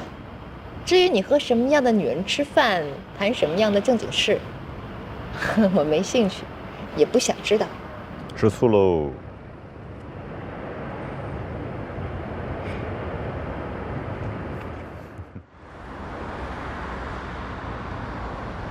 喂，那个西区萨特又给我送车队了。你知道吗？他给我的感觉就好像是书里的人物。亲爱的，你别犯花痴了好吗？你可别忘了你是有男朋友的人。你瞎说什么呢？我跟你说，我可太了解这种在直播里面疯狂撒钱的金主，他们多半是在现实生活当中太空虚寂寞，所以呢，只能到网上来刷刷存在感。哎呀，你放心，我就是哄哄他的。我要多多互动，做直播，粉丝互动很重要，这样才有人围观给我刷车队呀。真有你的，那小骗子！哎，你干嘛呢？我加班呢。师兄也在陪我一起加班。我的天哪，这花好月圆之夜，你们孤男寡女的也加什么班呀？废话，我不加班，你给我发工资啊？哎，你是不知道，这帮搞电商的人精力旺盛，恨不得一天24小时都不睡觉，经常大半夜就给我发邮件，恨不得让我10分钟之内改好给他回过去呢。你不是总裁吗？你让你手下人去做呀。得了吧，我是什么总裁你不知道啊？不过呢，我觉得自己做也挺好的，刚好可以学习一下新的知识。太励志了，我也要向你学习。我还有一堂在线课，那我抓紧挣钱去了，拜拜，拜拜。等一下，等一下。我们刚讲哪儿了？说到了推广方式。哦，对了，上一次你跟我说的那个有态度，对我启发特别大，回去我琢磨了一晚上呢。别提了啊！就这个有态度，害得魏哲批评了我一顿。他说我在客户面前临时改方案是对客户的不尊重，也不够谨慎。他怎么能这么说呢？那每个人有每个人的擅长之处嘛。而且我觉得你很灵活呀，有态度、准确、简练、鲜明，多好啊！可我觉得魏哲说的也没错，在客户面前临时改方案，确实会显得我在抖机灵、耍小聪明。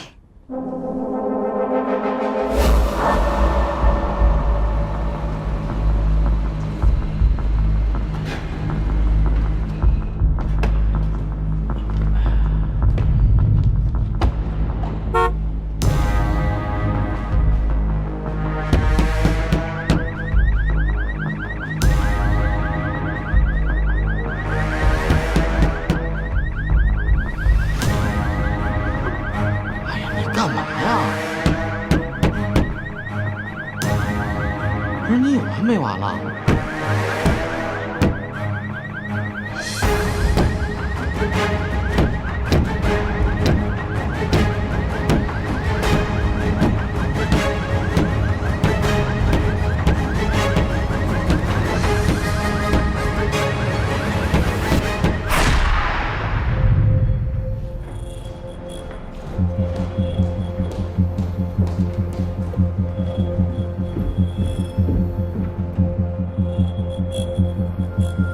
大约1周前，有10几家本来已经谈好的供应商，突然之间开始提价。一开始我还以为他们觉得我们是新品牌好欺负，可是后来发现不是这样。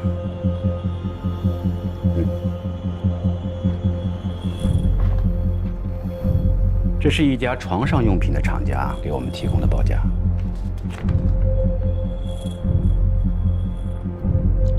你再看下一份，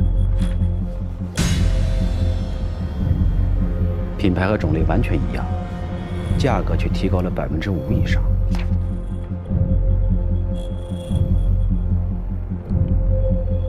价高的这一份是君来嘉选提供给供应商的，条件是只允许给君来嘉选供货，不允许和其他平台合作。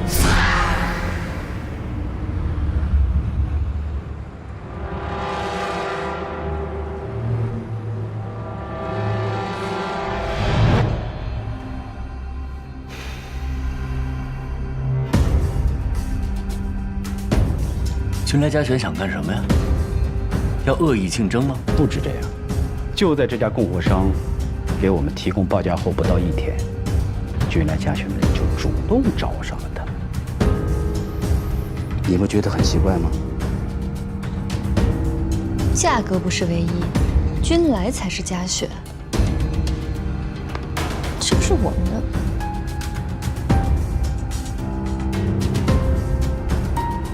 是有人泄密吗？很显然，我们的方案被君来嘉选剽窃了。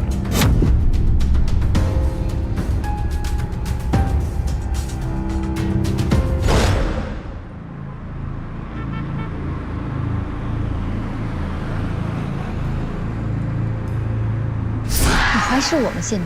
当然了，不是你们泄的密，难道是我吗？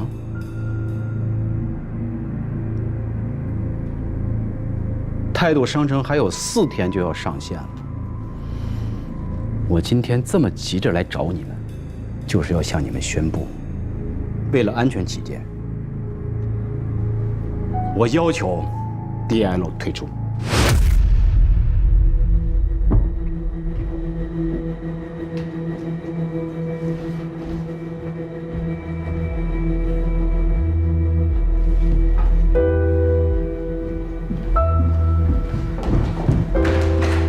郝总，我还有2句话要说。我们 DL 从来都非常注重保密，泰斗商城这件事情只有我和江总2个人参与，你应该相信我们俩是绝对不可能泄密的。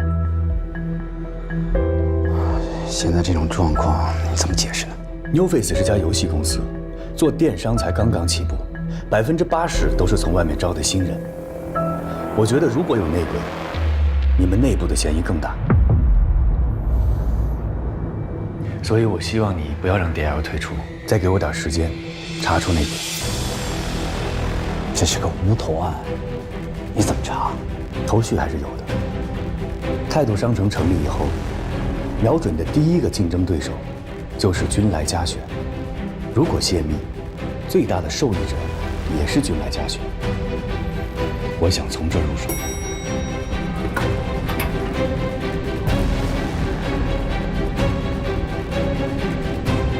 OK， 我等你消息。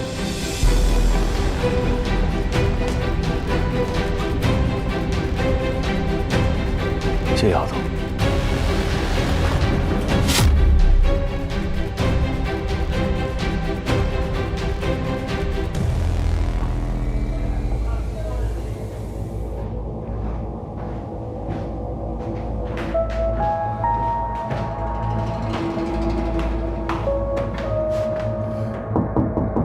大林，哎，师兄，你怎么来了？咱不是约好今晚上课的吗？不好意思，我真忘了。进来坐吧。哎。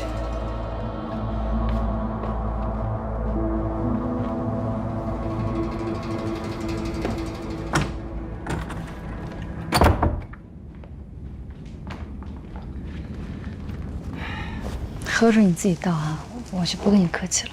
怎么了？我刚才去你公司找你，他们说你早就走了。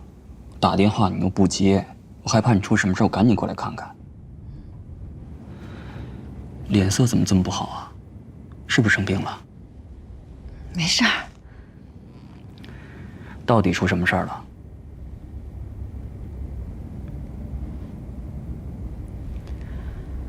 态度商城的方案被人泄密了。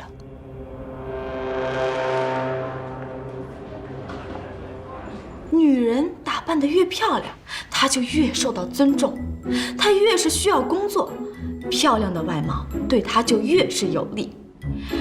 姣好的容貌是一种武器，一面旗帜，一种防御，一封推荐信。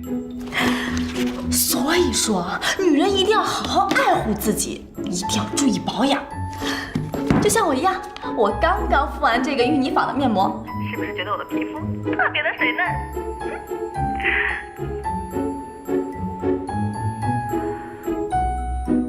又有礼物了。谢谢希区萨特送来的车队，谢谢。没错，这个面膜是独家的配方。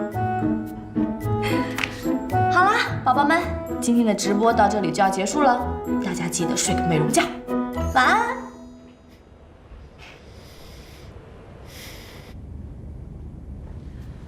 我真的是太冤枉了。态度商城是 New Face 的全资子公司。New Face 是我们的大客户，君来佳选跟我们有什么关系啊？我们为什么要出卖态度商城呢？现在他们什么都不管，把所有的责任就扣在我们身上，说是我们的问题，真的是太好笑了。先别着急啊，我想问一下，你们自己内部查过吗？或许真的是有可能是你们自己人私下拿了竞争对手的好处。师兄，你别再逗我笑了好吗？这个案子一直以来都是我和魏哲亲力亲为的在做，没有人知道啊。我是我们公司的总裁，魏哲是合伙人。君来佳选要给我们多少钱呀？我们要出卖自己的公司。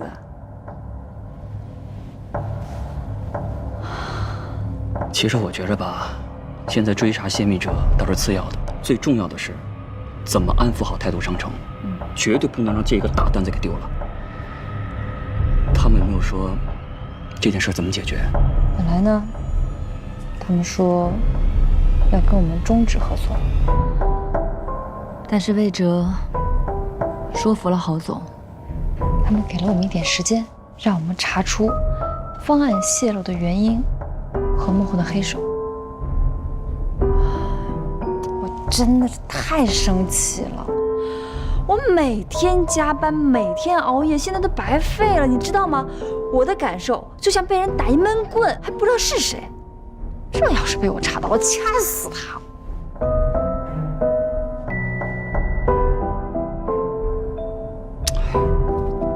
行了，你别生气了啊，不是有魏哲的吗？一切事情都能搞定。你吃饭呢吧？吃不下，我给你做点。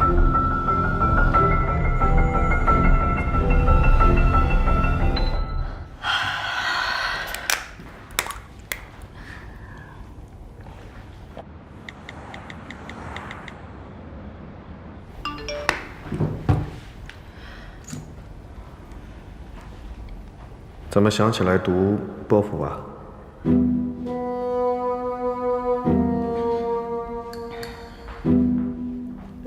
最近发现他说的话好有道理。波伏娃太悲观，女人看她的书，会越看越觉得自己惨。觉得惨才会引起共鸣啊？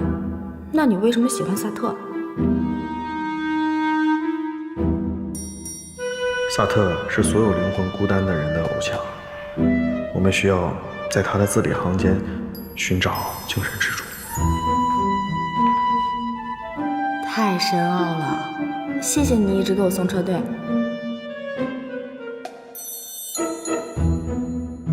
这是你应该得到的。再次感谢。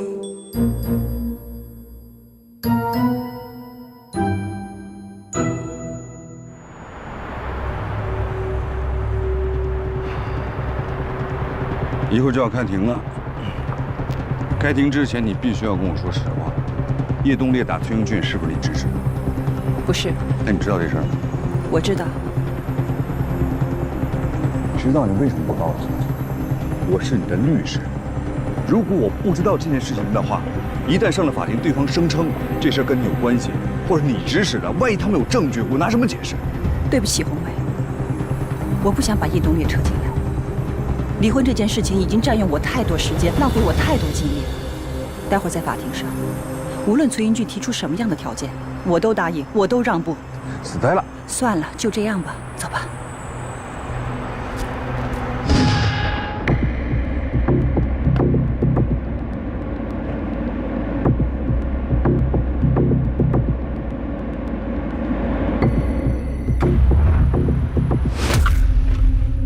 怎么了？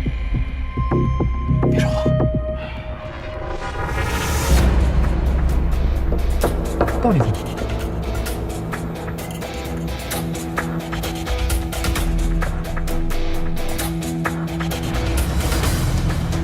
来啦！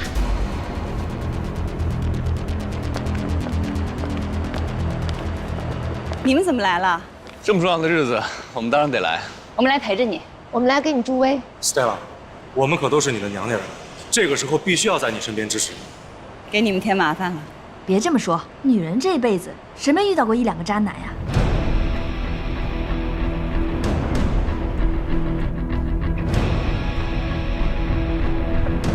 张律师，要不这官司你还是让我考虑考虑吧。啊？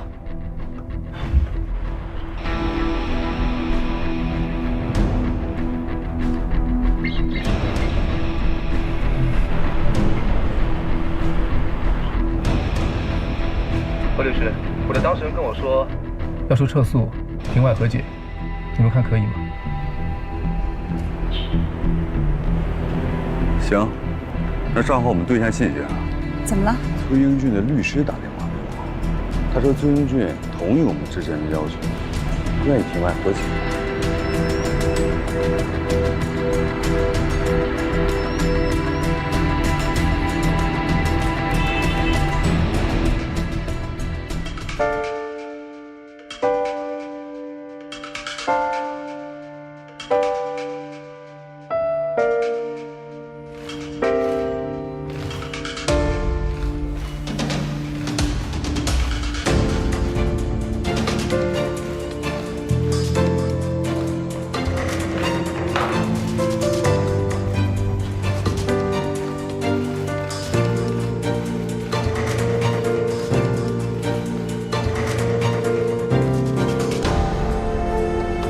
合作愉快。合作愉快。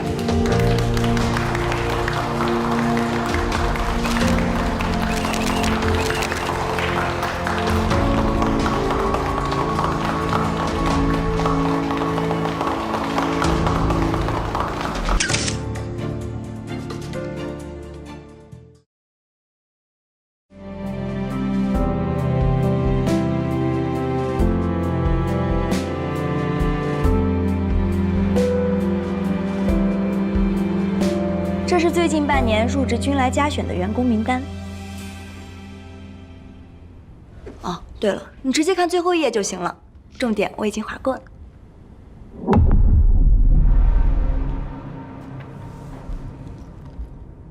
老大，你可真神了，你猜的全中。还有照片给你打印出来了，这个是录音笔。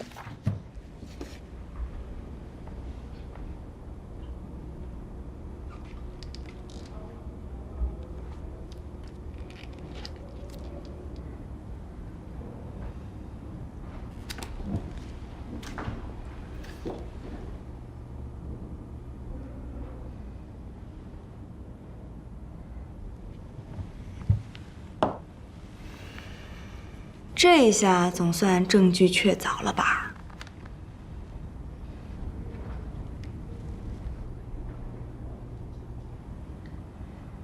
老大，行了，你先出去吧。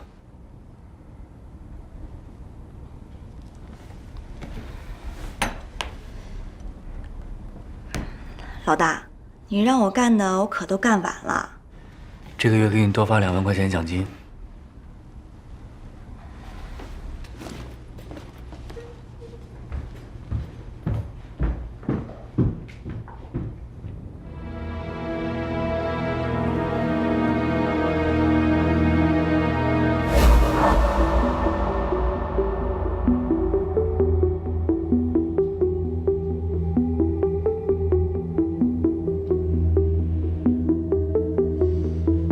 你说话呀！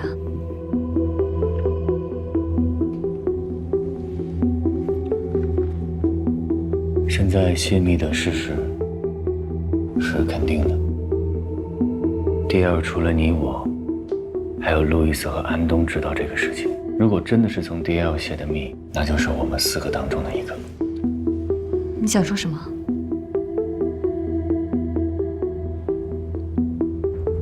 我想说这件事和你有关。我？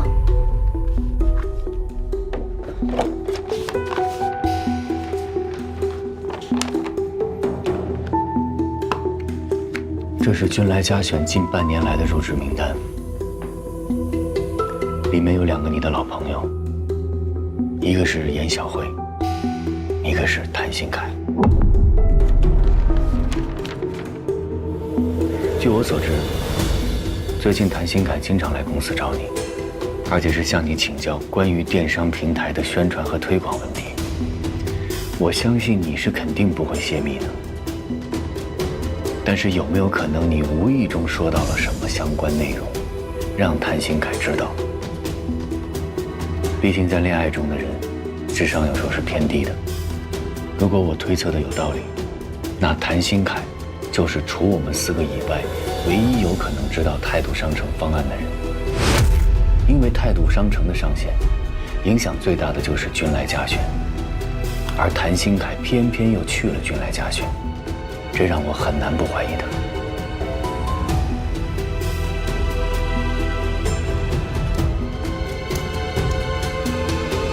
我们都在比较，他们马上要做一个新的买手类的电商平台，全案是交给我们的。从现在开始，你就是我的老师，我想让你好好的帮我补补课。不是，你还录音？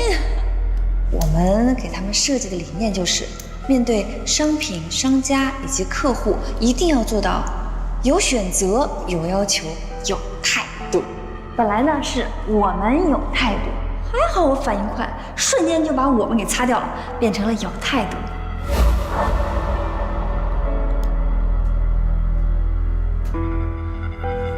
我确实跟他提过一些态度商城的事情，我承认，因为当时他跟我说他想学电商平台，我拿这件事情举过例子，